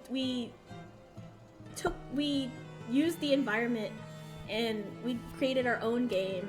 Sometimes we'll do instant stuff, or not instant stuff, like we'll do raids, and sometimes we'll do story stuff, like doing Endwalker with Library Fairy and Slades, like at the end, like even though a lot of us had completed the story, we were still playing it with them. Or sometimes we'll just like sit on top of each other and as one entity, and we'll mold into like one, I don't even know, crazy thing. And I freaking love that like everyone's like so like patient and also like understanding about like the need to G pose, where it's just like, oh, everyone, like it's so nice to be like, oh, just stand here, like, oh, can you stand close, oh, can you do this pose, or like what pose are we doing. The FC brings in town for a con energy. It is exactly that. It's so fun. And we've developed our own little like mini culture, and we've come up with our own like inside jokes / raid calls, doing stuff. Like some of my favorites is like, we go together, which is what one of the bad guys say, which is supposed to be threatening, but then we've kind of adopted it and we're just like, yeah, we go together, and like, you know, that's self-explanatory. Wait for the second part is because of those gas things in the airy. Because you're supposed to wait for the second gas thing, the bomb to absorb the second gas thing. Close like a book is the Zodiac fight. Get up in his titties is also a Zodiac thing. Go to the friend corner is like the safety zone, I guess. And then recently we have for Kayla, which is the macro now for my battle cry. What is it? Is it battle cry? It's battle something. Battle yell. ability. And so what had happened was when we do map nights, Kayla isn't always able to join us. Oh no, her internet like crapped out or something like that. And so we were doing all the maps, and then we're just like, we're doing this for Kayla, and so like every time we did battle yell, which like if you use the ability, you can hear like a crowd like yelling. We're just like, for Kayla, and so that pops up in chat now, and every mechanic has become closed like a book. It's true, because I still don't know what it means, but now the panini makes sense. But now. and you know, like as we play the game, we still battle voice, that's what it's called, battle voice.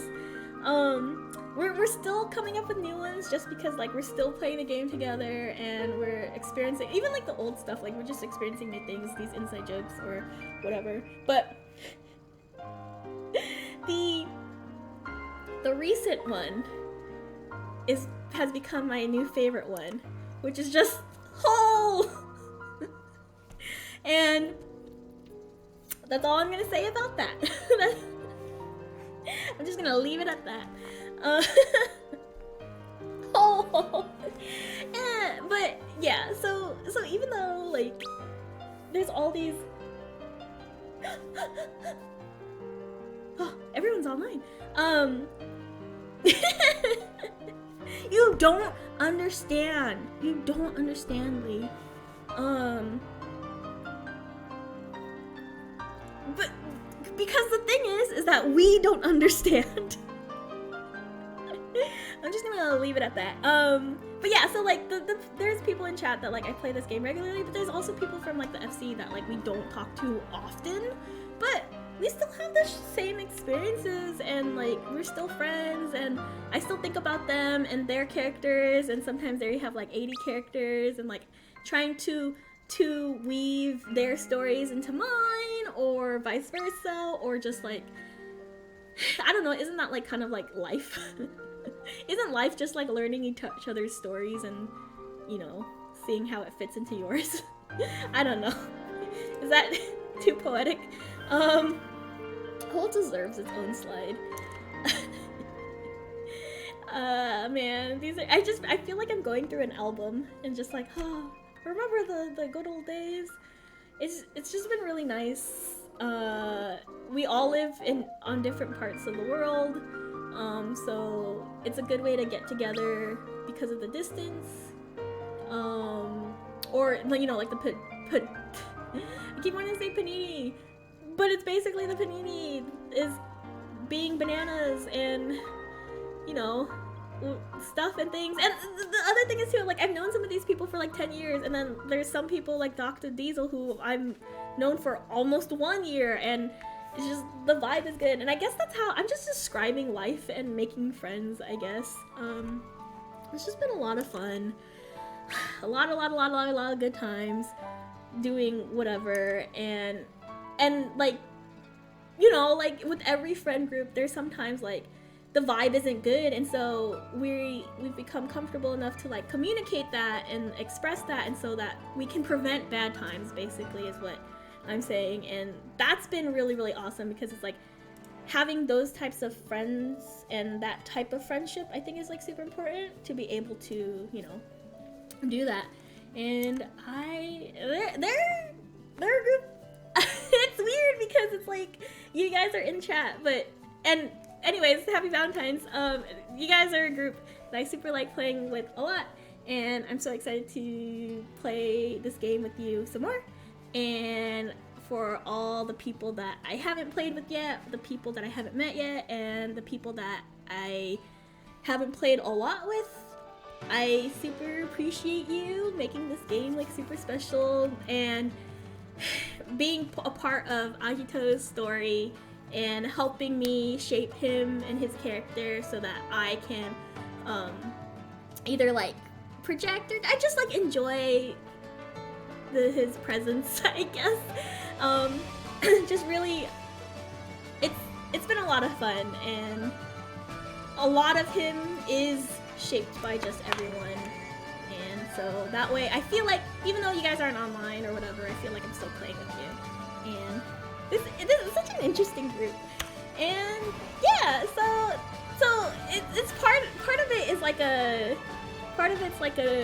birthday anniversary thing, but it's also like a celebration for us maybe. And so with that said, I do want to show the video, and when I say the video, I mean the video. We plan to do another version. I hope I don't get flagged. But are you guys ready? Are you guys ready for this? Jelly?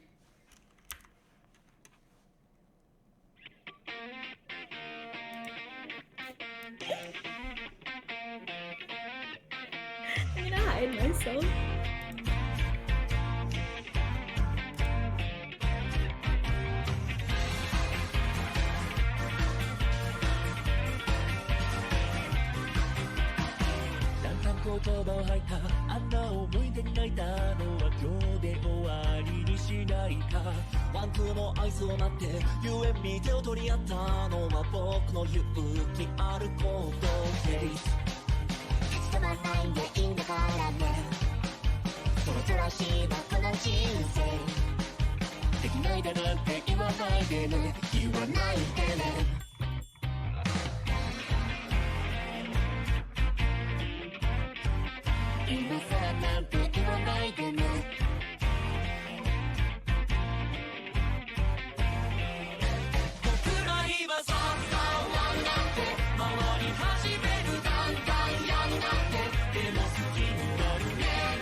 And that is the end.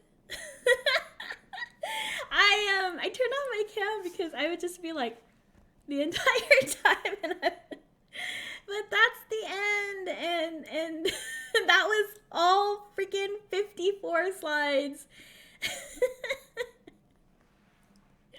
And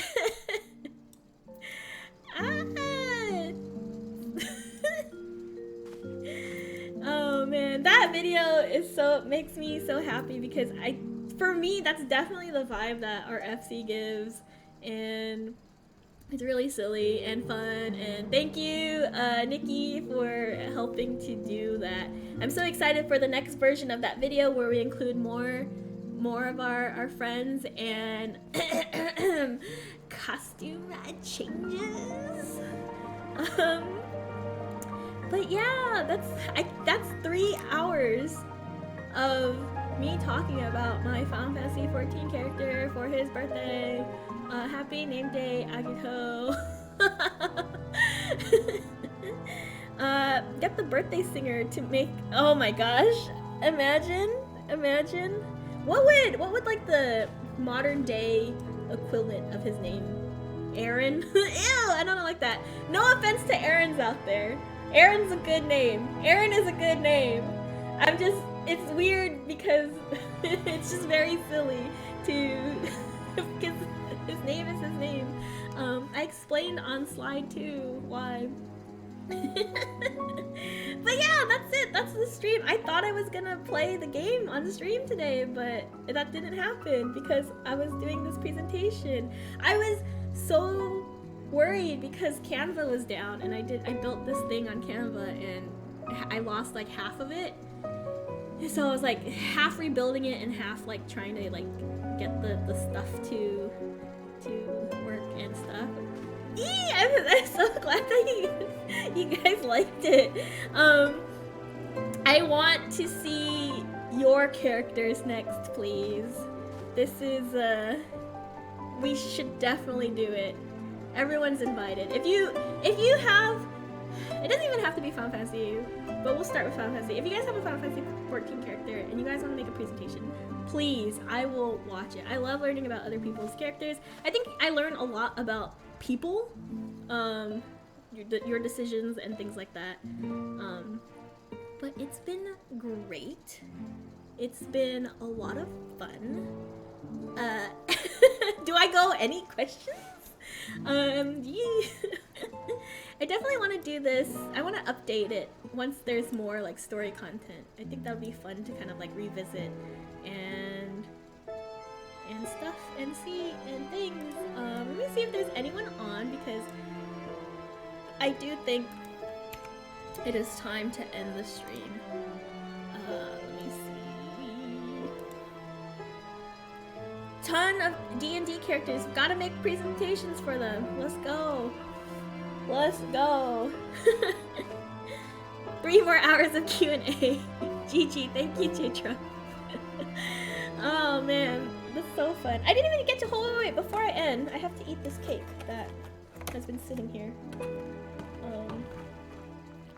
I don't know. What is this? Is this something? This is for Agitil Raha. It's so dry. Oh, not that bad. It's actually quite good. The sponge part is very dry. The cream part on the inside is very good. That was really hard. Maybe because I've been talking so much and I'm thirsty, that's like hard to get through. Yeah. Well, thanks everyone. Thank you so much for the follow and the raids tonight. Oh, thank you for the hydrate, Nikki. I ran out of water. Thank you for being here and celebrating this special day with me. And for not judging me out loud.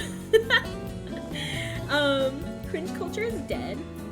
And at least I'm making PowerPoints of my Final Fantasy 14 characters instead of getting into drugs. So I think I am winning tonight.